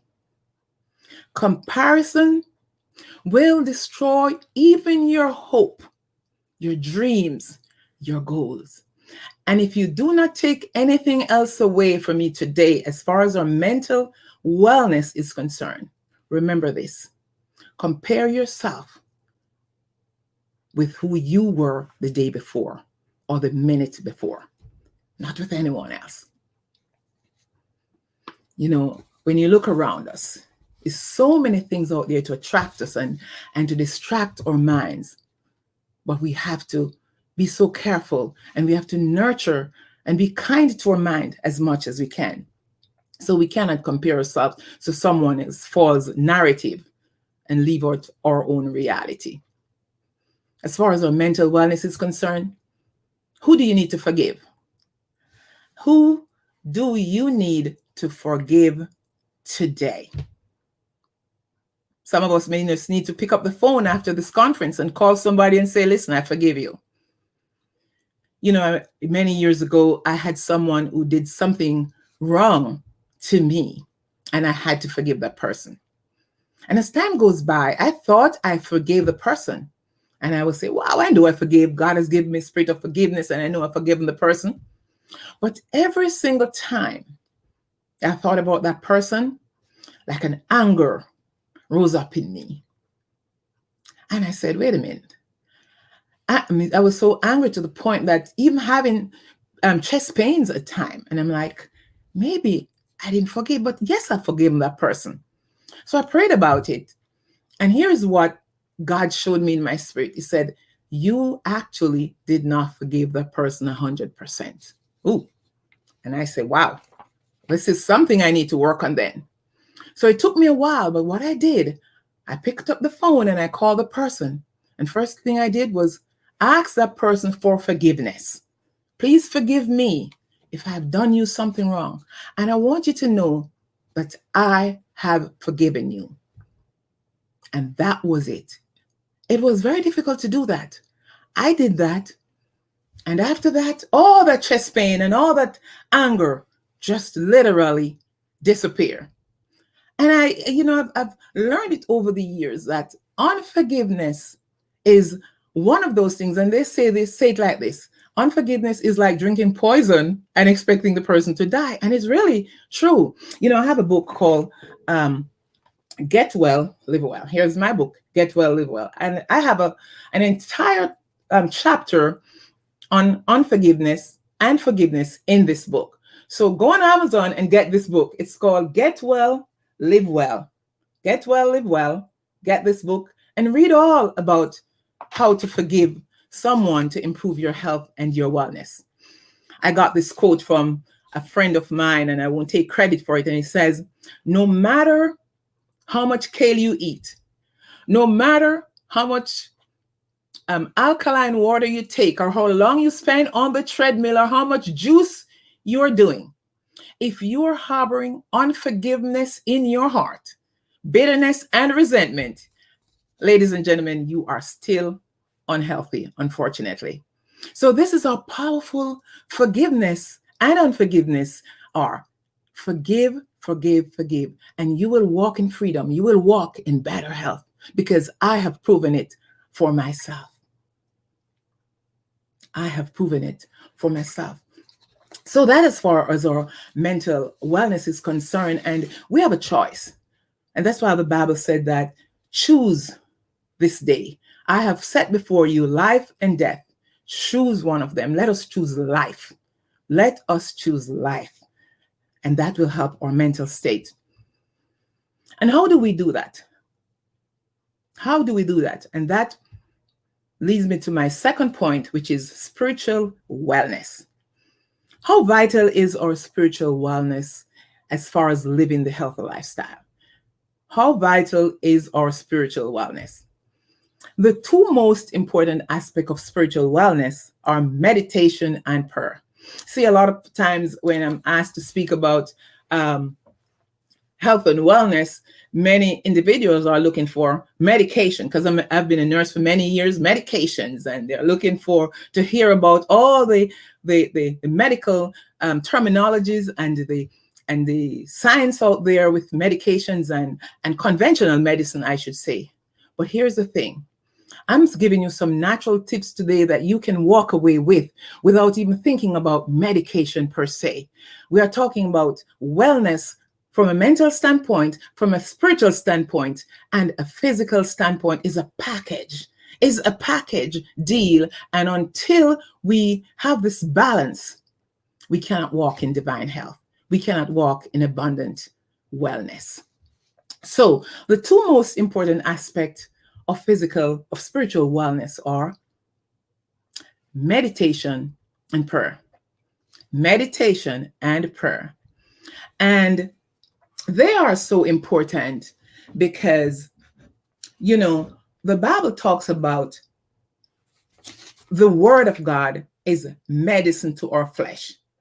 It is literal medicine to our flesh. The more we take the word of God, the more we medicate ourselves and we cannot overdose. And that's why when I talk about meditation, I know that people talk about meditation and there are different aspects of meditation out there. But what I'm advocating, I'm not telling anyone what to meditate upon, but what I'm advocating, as for me and my house, we will meditate upon the word of God. The word of God is so powerful when it comes to just constantly meditating upon it and just keep saying these words. Get a hold of, if you are experiencing any kind of health issues today, here's one of the things I want to say to you. Grab a hold of a scripture that talks about healing and health and wellness and just keep saying it every day, every day, every day, every hour. And you will see the difference. I've experienced that myself. So meditation is so, so important. And the other aspect of spiritual wellness is prayer. We cannot do without prayer. Prayer is like the spiritual oxygen that permeates our spiritual cells so we can be well. Prayer is like the spiritual oxygen that permeates our spiritual cells. And we will live that healthy life with that oxygen. Just like we cannot do without the natural oxygen, we cannot do without the spiritual oxygen. And that is why prayer is so important. I like to talk about spiritual wellness because even in the healthcare systems, the physician's office, the hospitals, spiritual wellness and spirituality is so vital. It's a priority. It's a priority. If you go to a hospital now and if they're doing your admission notes, if we have any nurses out there or physicians, they will tell you that on the admission form, it's mandatory that you have to discuss or write about the patient's spirituality. It is so important. And I like that because even the accreditation, state accreditation organizations, they will not approve an organization without they have the spirituality involved in what they are doing. It is so vital. And that's why I want to reinforce it today. And this brought me to my third point, which is our physical wellness. And that's the big one. Our physical wellness is so important, guys. And I know a lot of people are talking about what we eat, what we drink, what we do, but it is also important. And let me address that is last, but by no means least. I remember a few years ago, I should say many years ago, not few, but many years ago, I was a manager for one of our ICUs at a local hospital. And we had a celebrity in the ICU and he was really critically ill. He was sick. He was really dying. And I'm not going to call any name, but another celebrity, and for now I'll call this other celebrity MJ. He came in to visit, and I was assigned to be with him, to tour him around and show him take him into the room of that critically ill celebrity. And that other MJ sat in the waiting room in the contemplation private room, myself, and I was with him. And I watched him with his head down for a while. And then I ended up asking him, what was he thinking? I said to him, what are you thinking? And here's what he said to me. He said, with all that fame, that power, that wealth, and that popularity that all of us have, the most important thing is for us to know that our health is our truest wealth. That's what he said to me. Not that I did not know it before, but when he said that, it really did something for me when he said it. This celebrity had I mean, if I call his name right now, I know you know who I'm talking. If I say the name, but I won't. I mean, he said that our health is our greatest wealth, not the fame, not the popularity. And that is why we have to protect what God has given to us, our wellness. Are we doing that enough? There's always room for improvement. No matter how we feel, no matter how fit we are, no matter how healthy we feel, there's always room for improvement. You know, according to CDC and World Health Organization, fewer individuals are actually seeing physicians these days. And why is that? Because maybe a lot of individuals are worried about exposure to COVID-19 or exposure to other different diseases, or even maybe it's insurance purposes. A lot of people lost their jobs and they don't have insurance. So fewer are seeing the physicians these days. And there's a prediction out there that's saying that as there will be an increase in chronic diseases. And let me say no to that. There will be an increase, they said. And what that allows us to do, that gives us the power, the ownership to continue to educate our families, to educate ourselves, to educate the community. It doesn't matter if you're in the healthcare profession or you're non-healthcare or wherever you are. Each of us have a responsibility to own our health, educate each other, and do the right thing as much as we can. Ladies, don't forget. Don't avoid the physician because of fear of exposure. Get your annual checkup. Get your annual checks done. Your annual screening, you know, all those important screens, your mammogram, your gynae screenings and those, get it done. Because that will really help you in the long run. Don't be afraid to walk in and do the right thing. Let us protect, let us nurture what God has given to us, our health, which is our greatest wealth. How about boosting your immune system in such a time as this? How much are you boosting your immune system?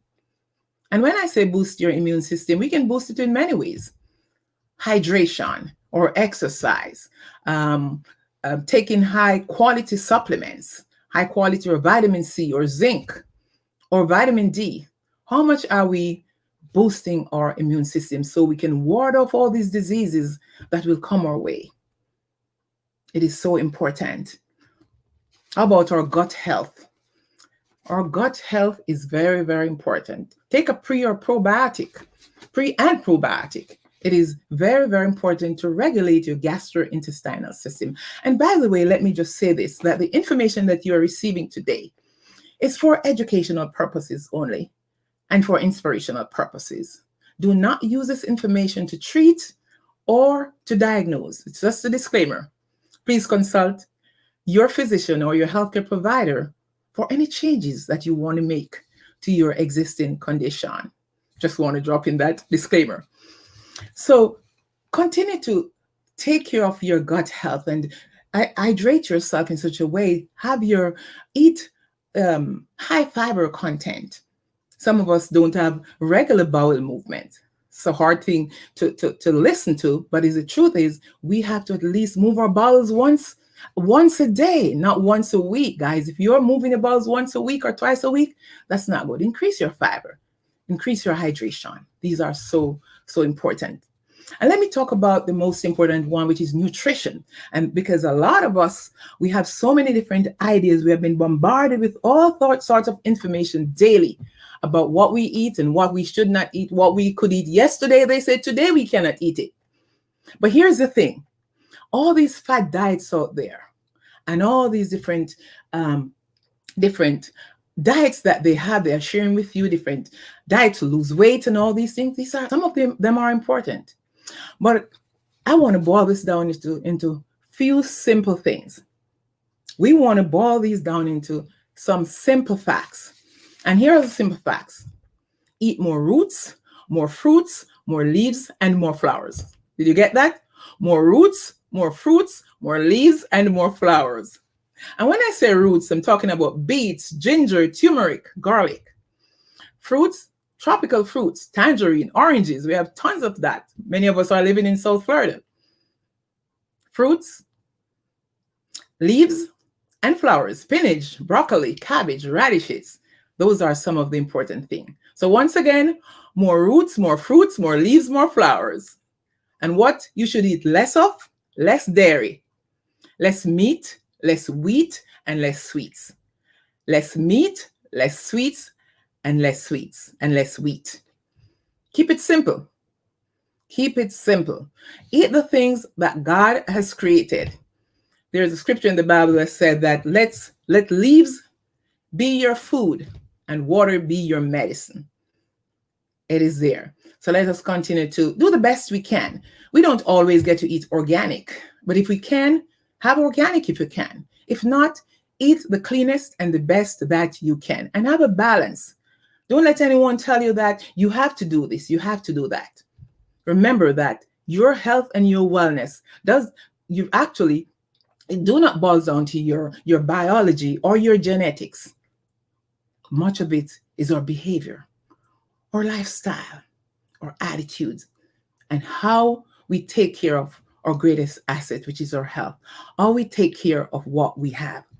And sometimes as ladies, many of us are famous to speak, unkind and ugly words about our own selves. And here's one of the things I want to reinforce today. This is a women's conference. This is an empowerment conference.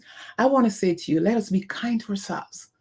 Let us speak words of positivity, words of health, words of kindness to who we are so we can speak kind words to others as well. Let's not sabotage ourselves and destroy what God has given to us with harsh words. Keep it kind. And my final point that I want to make to you today in closing, guard your heart as far as your mental health is concerned. Guard your heart. From a spiritual wellness standpoint, meditate upon the word and keep prayer as your spiritual oxygen. From a physical standpoint, remember that your body is God's temple. Let's take care of that. Let's take care of our physical being as much as we can. Ladies, and we have some gentlemen out there, just remember that you are not a victim of your biology. You are not a victim of your DNA. Let's change our behaviors. You are healthier than you think. Just speak healthy words over your life constantly, every day, and do the best you can. You are healthier and stronger than you think you are. Never, ever lose sight of how resilient and how courageous you are. You are not your diagnosis. You're not a victim. You're a thriver and not merely a survivor. So let's continue to live the abundant life. Let's continue to walk in health and wellness and live the best life that God has called us to live. Thank you for having me, Arleen, and I see you at the question and answer period.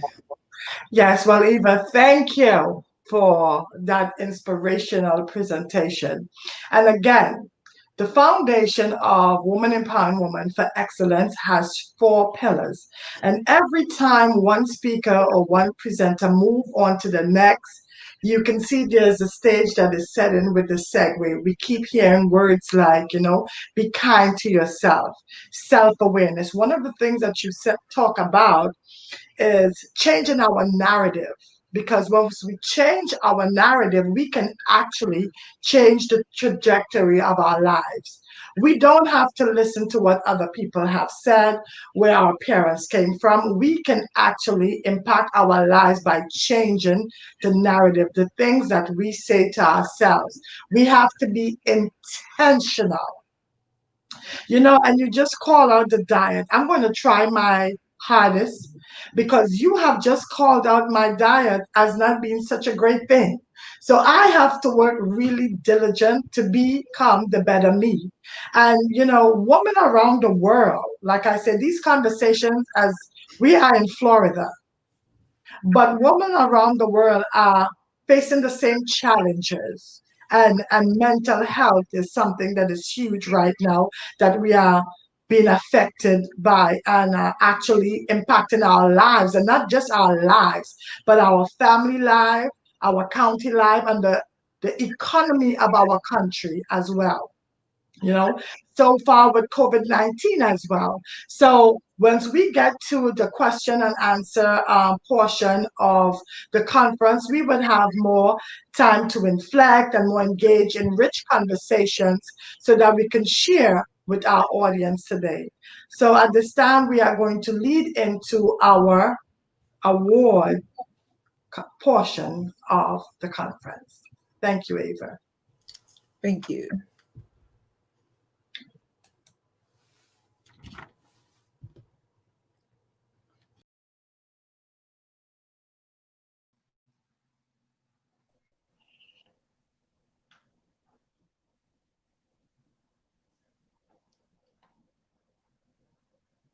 Our first awardee is Tiffany Patterson. She works with homeless and low-income families from South Florida to Savannah, Georgia. She holds the position of Chief Operations Officer at the Homeless Hearts Community Outreach. During her time there, they have served over 230,000 families and over 12,000 since COVID-19. She also spearheads a quarterly Young Entrepreneur Expo, which serves ages 5 to 17. And Tiffany's mission in life is to improve the quality of life and financial literacy for all. Let's all congratulate Tiffany in her award. Thank you, thank you, thank you. I just want to say thank you for the nomination as well as the selection. I've been debating on which speech I was going to say today, but I think I'm just going to just freestyle a little bit. But within these past 48 hours, this world has lost someone I called a dear friend, someone who I considered as a part of my family, someone who worked along with me at Homeless Hearts Community Outreach. He was our community development director. His name was Dr. Arthur Knieve. And I've decided to dedicate this award to him in his memory. He lost the greatest battle of his life to COVID-19. And as I began to reflect on his legacy that he's left behind, I began to ask myself a series of questions about my own life. What have I done in this lifetime that the next generation could grab the baton and continue on with the marathon? What have I done with the blessings that God has bestowed upon my life? That have I even paid them forward? Our time on this earth is numbered, for we do not know the year, the month, the day, or even the hour that our name would be called. So I ask all of you, every day your eyes open and you are able to stand, be a blessing, be a miracle, make God smile. A.D. Williams once said, imagine what 7 million humans could accomplish if we loved and respected one another. So I challenge you all today. I challenge you to think about your legacies. Think about what you can do daily now that will keep your name alive forever. Please log on to our website, www.homelessheartsfood.com, and see exactly what we're doing in our communities. You're able now to put a face with the different tasks and services that's going around in your neighborhood. So check us out and make God smile. Thank you.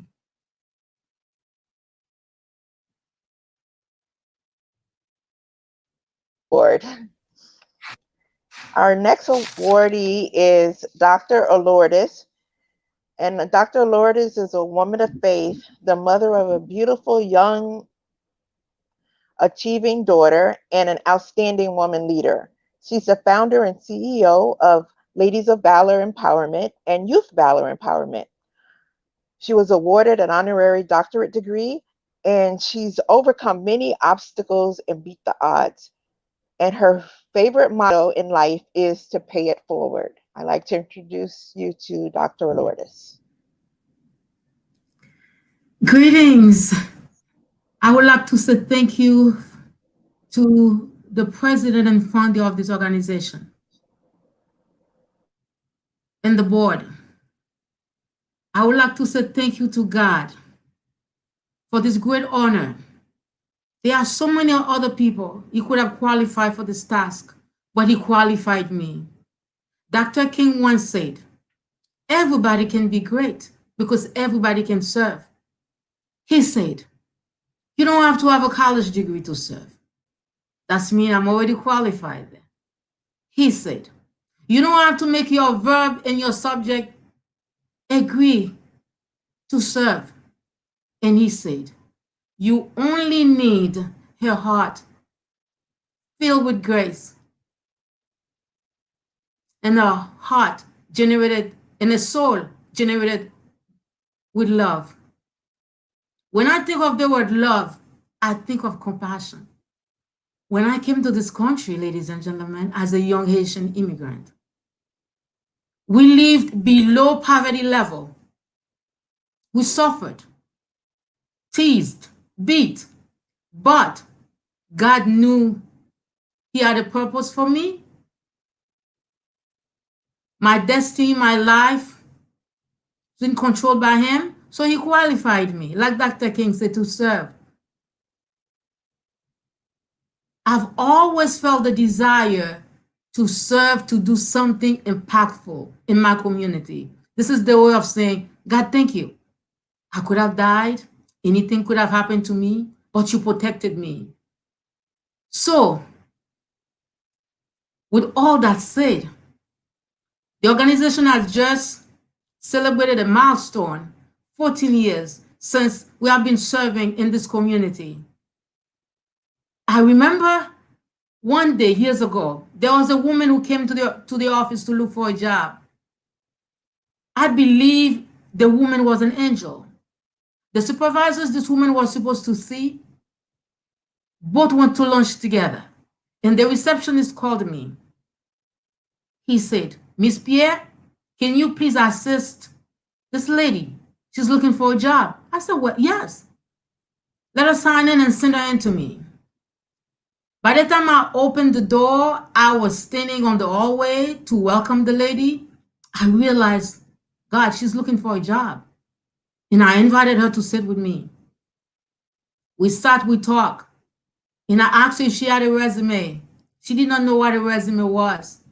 Nor did she know how to hold an interview, because she came to work as a cook for one of the 7 largest jails in this great country. After the lady left, I got off my seat. I went to the back. I said, God, with all my expertise, with all you've done for me, I think this woman is an angel. She come to get me. It is time that I return back to my community to do something impactful. But I did not know where to begin. I did not know where to start. Just like I wrote in my new book, until you move, nothing happened. I decided I was going to take off with what I got. What I got was my living room. So on June 27, 2006, I opened my living room. Today, I would have been remiss if I will not say thank you to recognize my coach, my friend, my sister, who just spoke, Eva M. Francis, who was there from the beginning, who encouraged me when I did not know which way to go. I remember the first day when I opened my living room and women began to come. And I've shared with her what I did. She said, that's not the assignment. You got to do it right.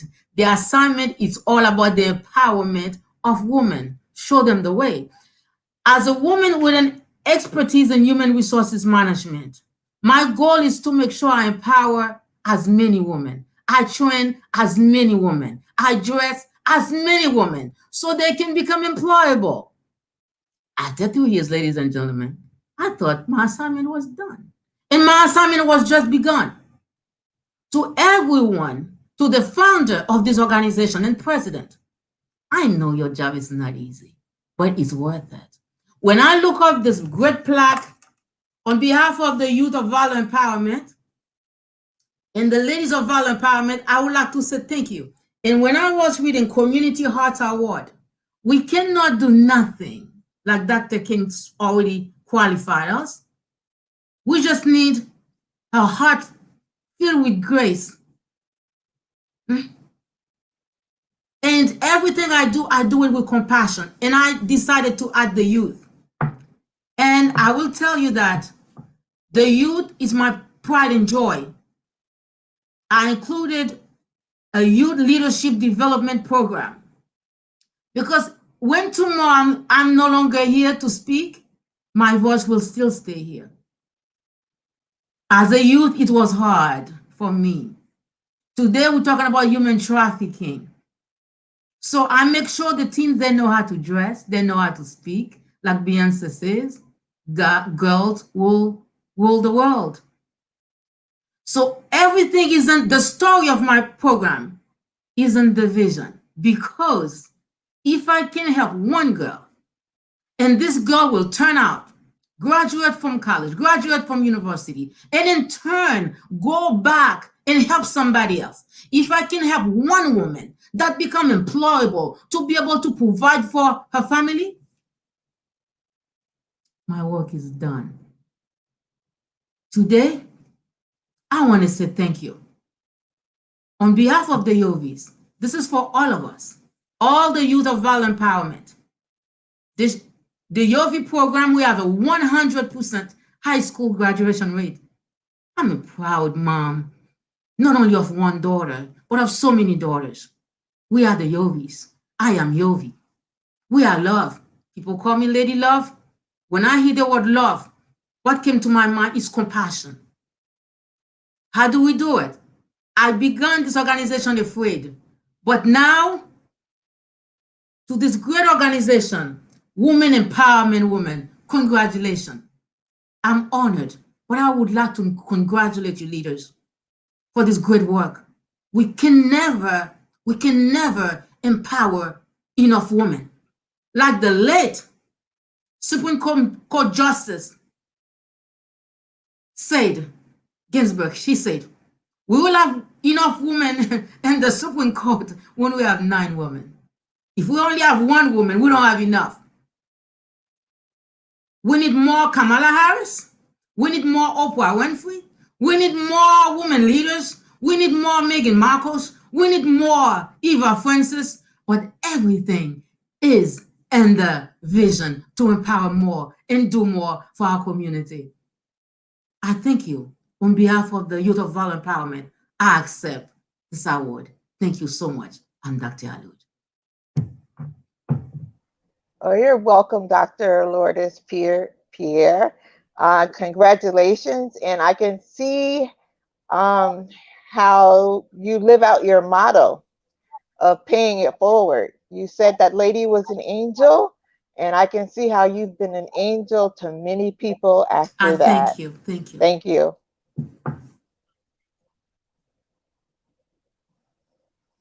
I want to first thank Ms. Arleen Lambert and Women Empowering Women for Excellence for the opportunity to come before you. This generation now is being prepared for this decade. Today, women, we are the most influential being in the planet. It is through us that we can shape and change our worlds. When you step out, you've got to be prepared. Shirley Chisholm, the good examples of the ones who step on board on this voice to make it possible to become more powerful and carry us on through to the next generation. But you were created on purpose, for a purpose, for such a time as this, to make an influence in the entire world. And that's what women do. And I thank God for this organization and empowering other women to see the examples of those who have gone on before them and to emulate themselves after such greatness. And women, you are the greatest creation that was ever made.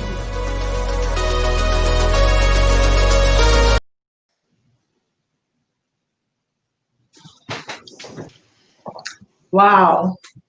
Powerful. Again, I want to thank the awardees today for being those leaders that they are in the community. Suzette Frazier, Ifila Frazier, we have Tiffany Patterson, Dr. Love. You know, one of the things I remember speaking to my niece about who lives in Trinidad. She's probably shy right now because she is looking at us via Facebook. I said, why don't you do me a video of woman empowering women? And she says, why? I have nothing to talk about. I'm a housewife. And I said, yeah, but you empowering your family. You're leading. Judith made that point so clear. You have to lead from where you are. All these awardees led from where they are. And they have impacted many lives and will continuously impact lives. I heard Dr. Love talking about legacy, and that's something that we should think about. Leaving that legacy. How does one generation supersede the next generation? What can we do to support other women, not only within our niche, our family, but we have to look at our family from a global standpoint. Enough with thinking about who and what is mine. We are each other keepers. And if we are good and healthy and safe, then everyone else can be healthy and safe. So with that, I know we have Terry Rutherford here, and she's will be in charge of throwing the questions at our presenters. So this is the Q&A portion of the conference. Ladies, men, if you're out there and you have any questions, anything that you would like us to know, please, by all means, write to us at this time.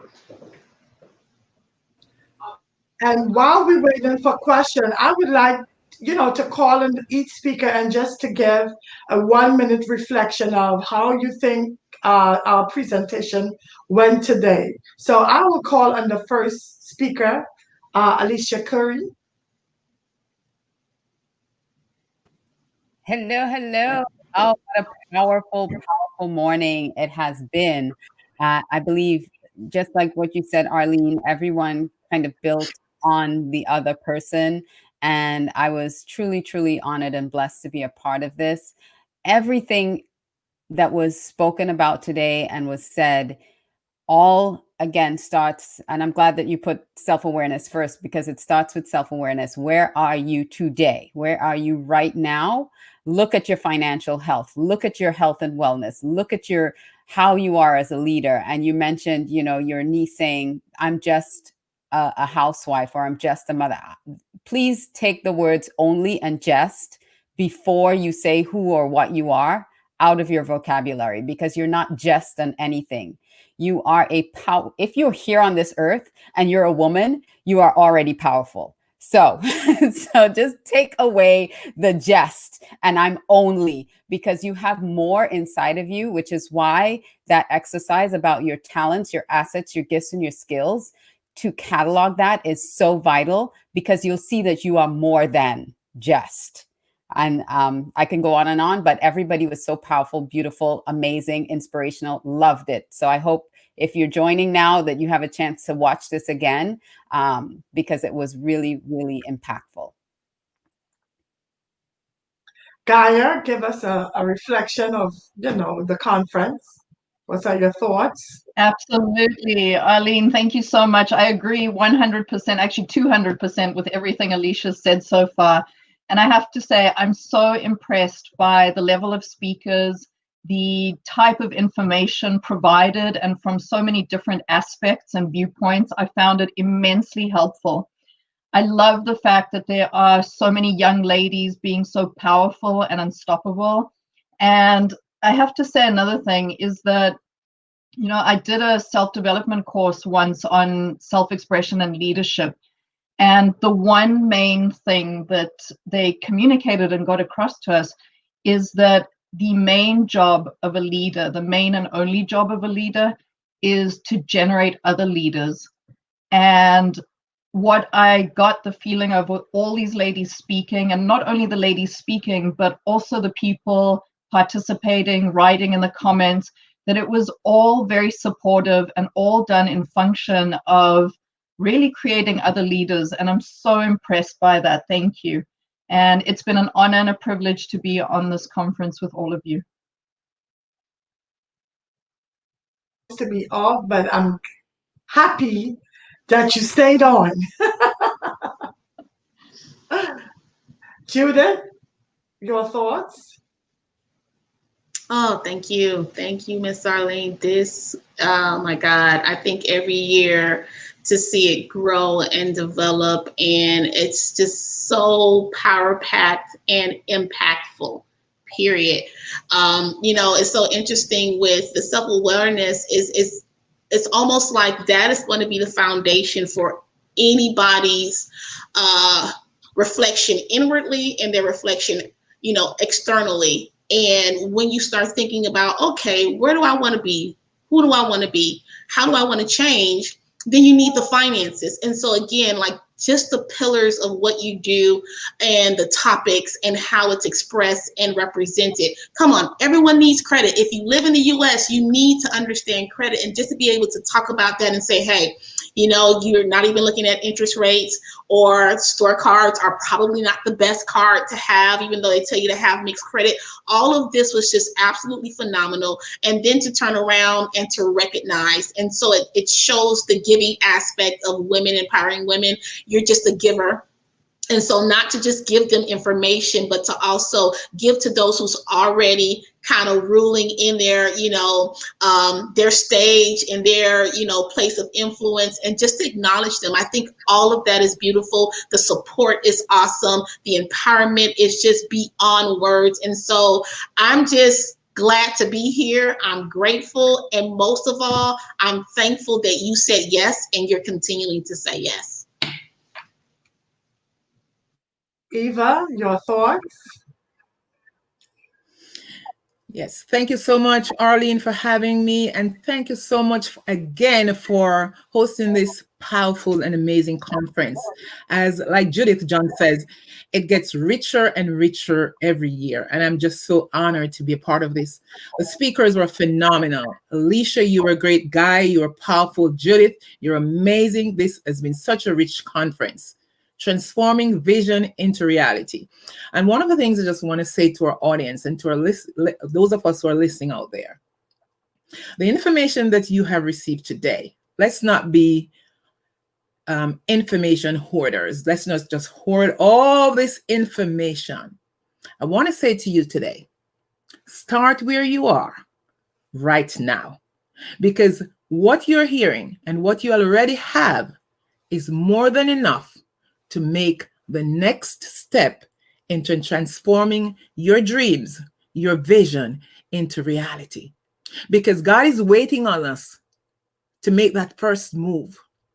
And when we make that first move into our vision, our dreams and our goals, then we give God something to work with. So don't just hold on to what you hear and wait for another conference next year. We want to see results. We want to see outcome. Just take that next step. Many of us on this platform, we are coaches. Alicia is a coach. I'm a coach. Judith is a coach. Gaia, seek us out and take that next step to move into greatness, because you have so much to give. So do not be afraid to move forward. God bless you and thank you again. It was really, really nice being here, ladies and gentlemen. Thank you, Eva. I don't know where you're going. If the customs pour in, you got to respond. Okay, Alicia, you wanted to add something. I did. I just want to say, you know, when you step out to do something different, and I want to congratulate and really lift up Arleen, because when COVID hit and she had to pivot and make this into a virtual conference, she did not know what to do. She was a little freaked out. I'm not going to lie. It was because she had never done anything like this and trying to figure out the platform, what to do. So don't allow fear to stop you from stepping into your purpose, like Judith was talking about, because she didn't know, but because she knew some of us, because she knew she had resources around her, again, your assets, she was able to tap into those resources. And now you know some of us, so you connect with all of us so that you can tap into that resource, because she was able to pull this off in such a professional, amazing, complete way. And from the beginning, she did not know how the end was going to be. But look how amazing this turned out, because she stepped into it and said yes, and didn't like stay in the freak out mode and say, well, I have no idea how I'm going to do all of this. She started looking to who she can connect with to help her get this done. So ask questions. Don't be afraid to ask for what you need when you don't know what, how to do something. So I want to applaud Arleen for stepping out and doing this. This was amazing. Thank you, Arleen. You really, really did an awesome job here. Thank you. So I wanted to go to Terry Rutherford, and she's really familiar with the two other awardees, which is Judith Frazier and Ifala Frazier, who's watching via Facebook. Hi, ladies. And although we did not put their bios up, I just wanted Terry to speak on their behalf to let the world know what they do within the community. Yeah. Well, it's so much, Arleen. I just still want to congratulate you, and it's just a pleasure to be a part of something that's so phenomenal for such a time as this. You just reflecting on 43, Isaiah 43, this new thing that we're about to come into and how we've embraced it. And I'm just grateful to have the opportunity to talk about my dear friends, Suzette Frazier and Euphrasia Frazier. As a matter of fact, Miss Frazier is here with me. So they do awesome jobs. Ms. Frazier is over the Department of Children and Family, and she has embraced this career for over 27 years, and she has done a phenomenal job in the community, as helping providers be sustainable within compliance. And that, I mean, she's taking charge over 1,700 child care facilities and child care homes within Dade and Monroe County. So it's certainly a great honor to be able to award her. And I'll lean on her diligence, being the foot soldier that she is. We just wanted to make sure that, being the mother liquor, having enough within our soul to pour out, to embrace others that are on this walk and this journey. We just want to take everybody to another level. And I certainly am there this morning, having to embrace all of the awardees and all the facilitators. And I know on behalf of Suzette Frazier, she's all in our comment section, allowing herself to embrace this honor, because a lot of times we don't embrace our unsung heroes. And I think it's about time. We're 52% of the population, ladies. So we're going to do some things. You put it in our hands, empower. We got the power. We make it happen. And also for Miss Euphrasia Frazier, she was 96 years old. She's outside, 96 years old on October 16th. And she's been in every aspect of education, advocacy. She was a part of the Jimmy Carter 1977 delegates, and she's still been empowering women to take their role. We're very significant. And as a lot of presenters presented today, we kind of lose sight of who we are. But remember, a lot of what we have, God has given us everything we need to do this work. And we just need to embrace it and know that we're greater than anything that is coming out of us, and look towards everybody that has embraced their leadership to help us go in the footsteps and be directed in the right path of what we know as Black women and Black women all over the world can do. Nobody does it better than us. So thank you so much on behalf of Euphrasia Frazier and Suzette Frazier, my heroes, and all of you today. I look to all of you. I look to each and every one of you. Arleen, may God continue to bless you as you empower us to be great foot soldiers, great leaders, and let the mother liquor that we own pour into the soul. We're fertile ground. Don't pass us by. God bless each and every one of you. Thank you so much. I'm carrying this all day. I'm on high. As Maya Angelou would say, love is liberation, and today I rise. I rise. I rise. Thank you.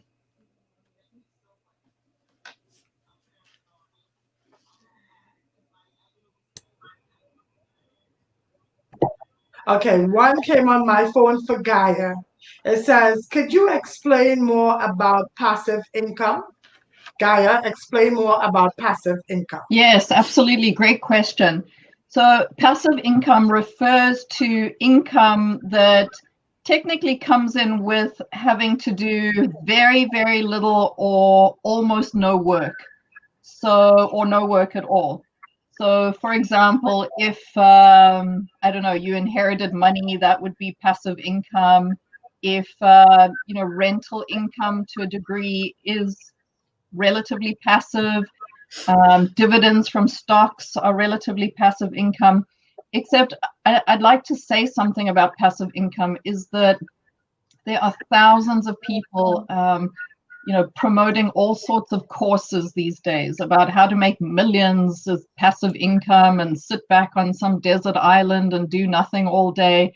It all sounds fabulous, but the truth is there really is no such thing as passive income. You are going to have to work to some degree, even if it's just a little. So don't buy into these courses that promise the world. I mean, think to yourself, if someone is offering that, why are they not doing what they're teaching, right? That's a question straight off the bat. And so there are ways to achieve forms of relative passive income, but I don't think there's entirely passive. Okay. I have a question for Ms. John. Someone was asking on how to balance and boundaries. On balance and boundaries. I think I need a little bit more detail on that because just by definition alone, boundaries means that we put parameters up around certain places to guard those places, right? So certain things stay out and certain things stay in, okay? So whatever context that they may be referring to, there are some things that need to stay in, okay? But there are also some things that need to stay out while you're in whatever stage of life you're in. But the same thing is true for balance. What do I need right now, right?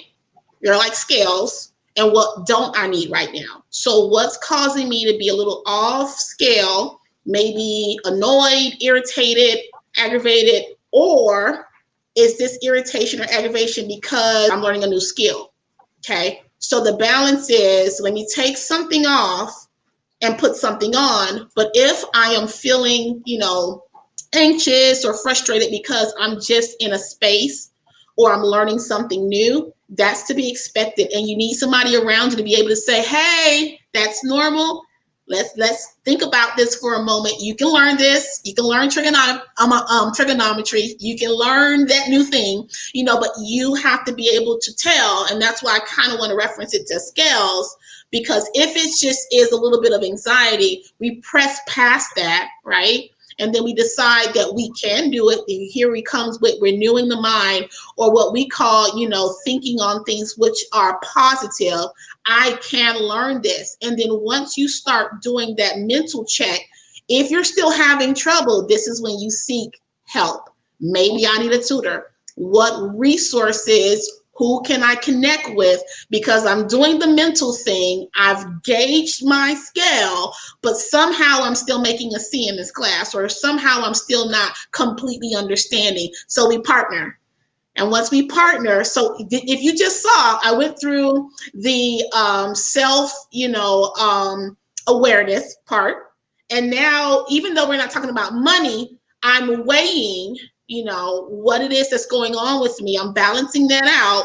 And then now I'm getting that new information maybe somebody else may have. So depending on what area you're talking about, that was really general, I'm sorry. But, you know, you can add that to whatever part of life that you're in. What do I need to leave out with my boundaries? And what do I need in? Right now with trigonometry, air quotation marks, I need people out who are saying, oh, I can't stand math. Math is not for me. Oh, I was never, okay. Yeah, I gotta go. Get in that conversation, because what it's gonna do is gonna make you reflect on the negative, right? So that has to stay out.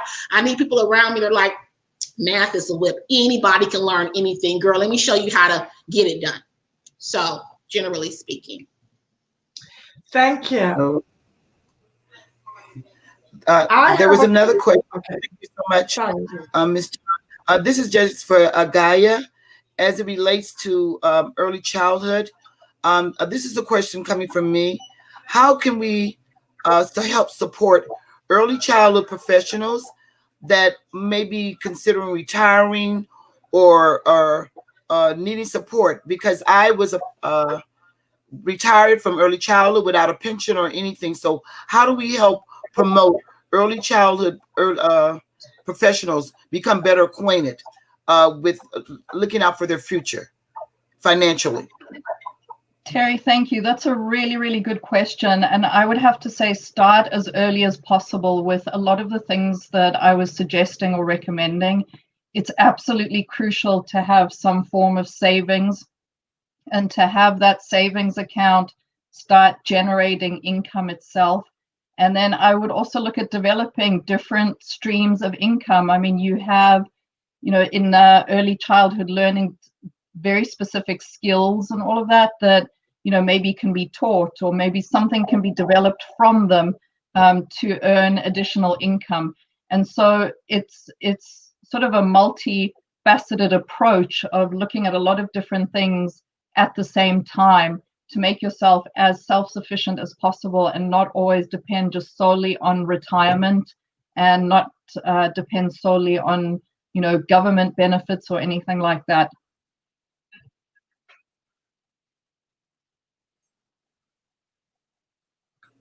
Thank you so much, Gaia. You're welcome. Thanks to all of you. Ladies, for some reason, I'm getting questions on my phone. And Eva, this question is for you. They want you to talk about mental health and women, especially in this time with COVID-19.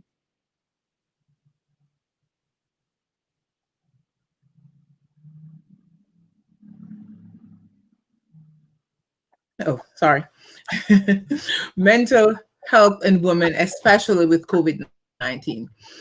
I like to keep things simple. When it comes to mental health, you're going to hear a lot of information out there. You're going to even hear about taking antidepressants. You're going to hear about taking medication for happiness. You're going to be hearing a lot of different things. But the key things I want to say when it comes to your mental wellness is what you harvest every single day. We are going through this pandemic. I know that there's a lot of fear out there, there's a lot of anxiety and depression out there, but the way you are going to survive this COVID-19 and this pandemic, as far as your mental health is concerned, is how you position yourself to walk through this from a mental standpoint. What are you avoiding? What are you listening to on a daily basis? Are you taking in all the news and all the negativity all the time? Are you listening to all the fear? Are you responding to all of that? Sometimes what it takes, ladies, is to just shut down social media for a little bit. Because social media is one of them that it can really be overwhelming, and it can destroy not only your mental wellness, but your entire family if you allow it. Because some of us don't have the control to control and say, listen, I'm going to spend 30 minutes in social media. I'm going to post and run. I'm going to post and leave. Or I'm going to post, I'm going to check something. Some of us are scrolling all day. And guess what? This is when your mental status, your mental health will really take a turn in the wrong way, because you're going to watch what this party is saying, what this party is not saying. You're going to be watching what different individuals are saying about Donald Trump, what different individuals are saying about Biden. You're going to listen to all this political nonsense that's going on. And I shouldn't say nonsense, but political information that's out there. It's important. But guys, guard your heart. That's the key thing you want to do. You want to step back and say, listen, I want to spend some time in meditation by myself. The key to this walking through this pandemic is to stay in silence a lot of times and renew and recalibrate your mind. Take care of yourself. Nurture yourself. Nurture your spirit. Read positive words every single day. I try to listen to something positive, whether it's reading the Bible or listen to a motivational YouTube or something like that. Listen to a mindset motivation, something by any of our motivational speakers, any of us, or any motivational speaker that you hear, great ministers. Listen to positive vibes, because that will help you. The more you listen every day to something positive, the more it will enhance your spirit. And what are you saying to yourself? Do you create an affirmation like you look in the mirror every morning and you smile for 30 minutes? 30 seconds. Smile for 30 seconds and just start smiling at yourself for 30 seconds and say, listen, I am strong. I am bold. I am beautiful. Look at you. You are so beautiful, girl. I am amazing. I have the power of God in me, and I can do all things through Christ who strengthens me. Listen, you got to declare it. You got to speak it. And I'm not trying to get those things that they were on anyone today, but guys, let me tell you, that affirmation works. What are you writing in your journal? Are you thankful for everything that's going on? Write journal on gratitude, whatever it takes to lift up your spirit. Think about the great thing. Recalibrate your mind. When you start thinking about, when your mind start going in the wrong way and start thinking about, oh my God, I'm fearful because of this COVID-19, this is going on, start think about the positive things. What is going right? What is going right? Not always what is going wrong. And these are just really simple steps, guys. If you speak to a physician right now or a psychiatrist, you're going to get some hardcore medication to make you happy. But you don't need that. You just need to renew your mind. You need to recalibrate your spirit, and you need to just affirm every day who you are. Be kind to yourself. Just speak the right words and over yourself. Don't protect your space. Protect your space. Not everyone, has should have access to your surrounding or to your space. Yes. Watch who you are allowing to come into your space. Some of us have everybody just know everything about us. We throw everything out there. Listen, protect your space. There should be some amount of privacy about your life as much as you can. And I'm not telling you not to hold on to stuff and not share what's going on around you and so on, but be very, very mindful of everything. And be very, very mindful. And just, as I said before, it boils down to guard your heart. Take care of yourself. Eat right. Thank you so much, Dr. Eva. We have a question now from Claudette. She's that's directed to Alicia. Self-awareness. Please explain tags and what point came after resistance. Yes, thank you so much, Claudette, for that. And I also saw a question from Nisha, so I'm going to just combine the two of them. Nisha had asked about how do you deal with negative things that people say about you that break down your character because they see the potential that you have. If someone is saying something negative about you, you don't need to listen to them. Do not listen to them. Even if they're a close relative or friend, you don't need to listen to them. What Eva was saying about building yourself up. A lot of times we also, I think also Judith was talking about self-sabotage. We sometimes abuse ourselves with negative words and thoughts. We need to flip that and start speaking, like Eva said, the positive things about us. And when you start believing those things, really believing those things, it doesn't matter what anybody else says. Surround yourself with people that lift you up instead of tear you down. So find the people that will lift you up, people that speak into you, not those that tear you down. You can shut them off. Like Judith says, boundaries, shut them off.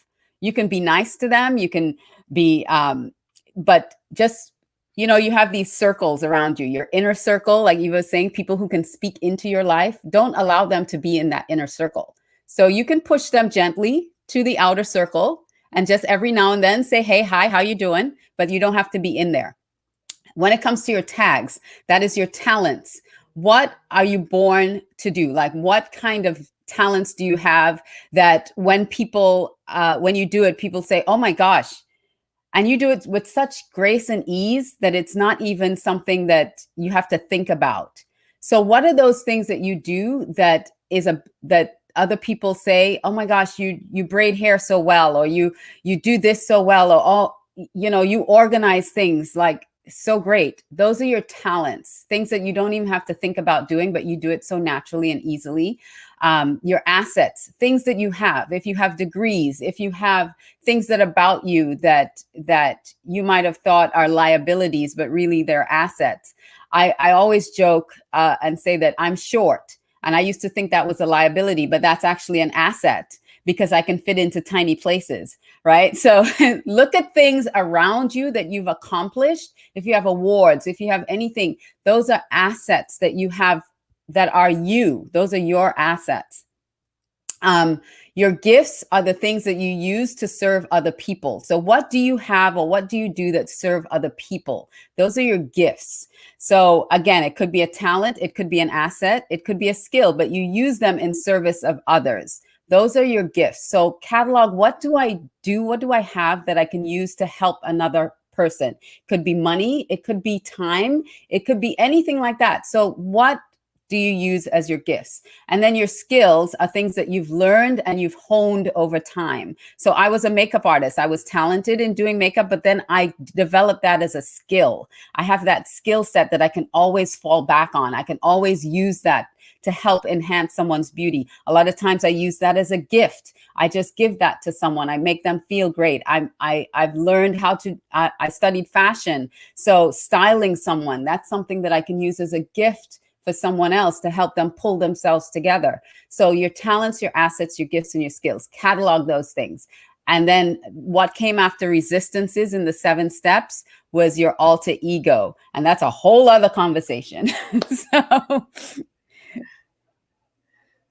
we just want to thank you, ladies. I don't know how our time is right now, but I just want to embrace, as you said, the word is very powerful. And we must keep that in mind, that it was in the beginning, there was the word, and then the word became God. So we have to remember to speak those things as if they were. So all these affirmations and things that we live and exist for, when we jump out, all at the end of the day, it's all a tribute to grace. But remember, everything you need is within you to do, and speak it and become it. Speak it to become it. And you, all of us can do that. Thank you all for such a wonderful session. Let's just celebrate each other, because this is certainly a great day that God has given us, and we will rejoice and certainly be glad in it. Thank you all.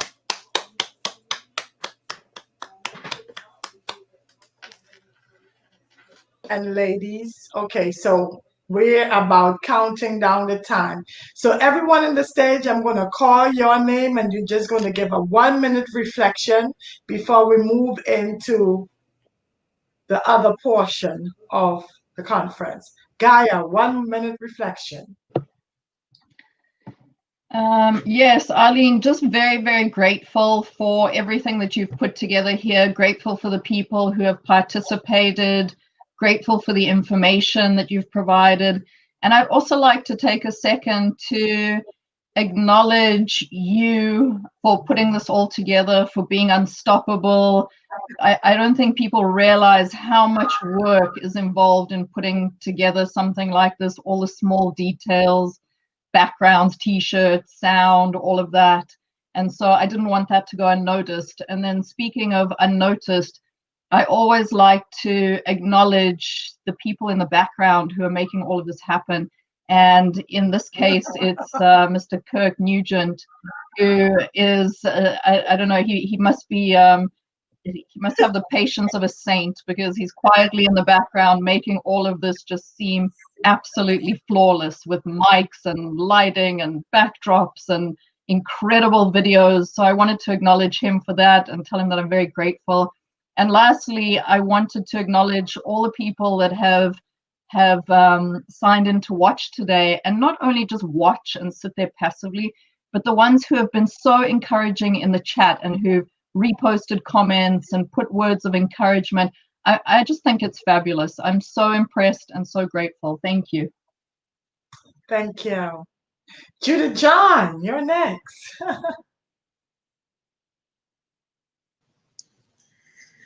Oh, thank you again. So, reflecting on this entire experience, I just want to say that I believe that this is an example of community and oneness. This is an example of that. No one person has everything.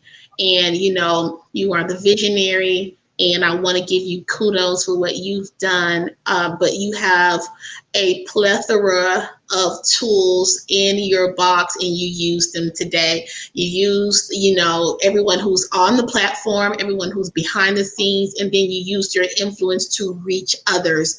That is the epitome of community. That is the epitome of oneness. If you take your hand and you ball it up, that is the force, that is the strength that can take that anything that stops us from reaching our next. And so if I reflect on everything in a nutshell, this is oneness and this is community. Thank you, Judith. Eva.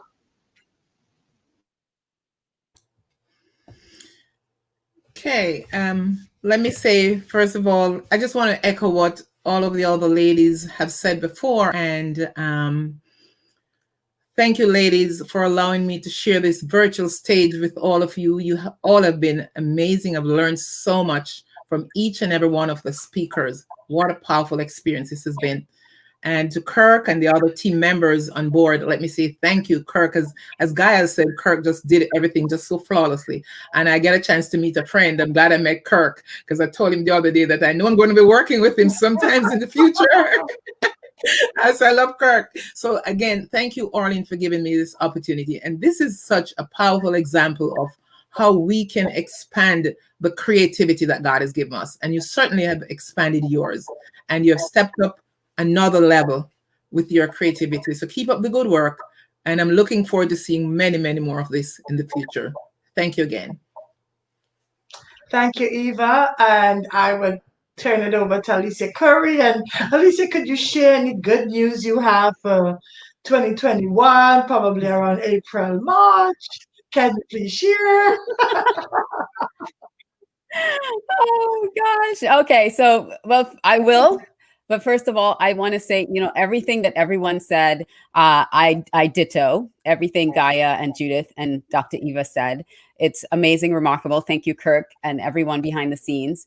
And I wanted to also say that take action. The confused mind does nothing. You heard a lot of stuff today, a lot of things. Pick one thing that you can take action on immediately. Take action on it. And then go to the next thing. Don't stay there with all this information and just say, well, I don't know what to do next. Take action on one thing that really, really resonated with you. And then look at, I talk about confidence. Confidence is my thing. So what do you need to do? So take action on what you need to do. Who do you need to be? And how, what are you doing? What are you being? And where are you going? So that's how you turn your dreams into action.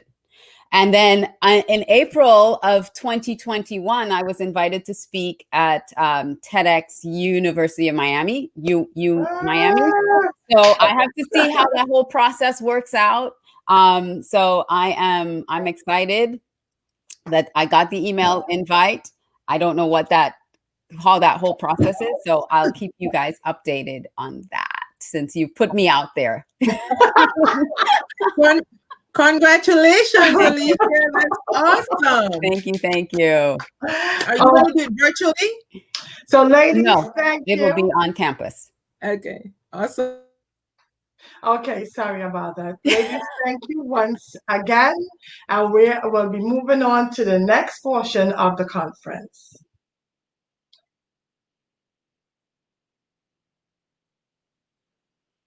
So at this time, once again, thank you for those who are in the audience. Thank you for the speakers. And I want to thank the sponsors and all those who have helped put the videos together, from those who helped me with their headshots, everyone, even my conference team, which is my backbone. Kurt, you were and still are amazing. I want to thank the sponsors, especially for allowing this conference to flow and to move forward. Thank you.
Thank you. And so fitting that Perfect Look was the last logo. I just wanted to invite everyone to come out tomorrow.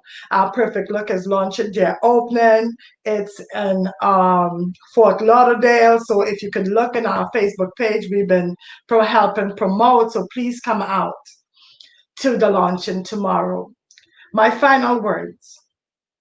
Ladies, you can create anything once you put your heart and mind to it. Thank you for joining us at this year's conference, which was Transforming Vision into Reality. It is you. You change the narrative. You change your possibilities by your action, by planning for your very next step. I hope that you don't sit down and just take in all this information. I want you to act and celebrate those incremental successes.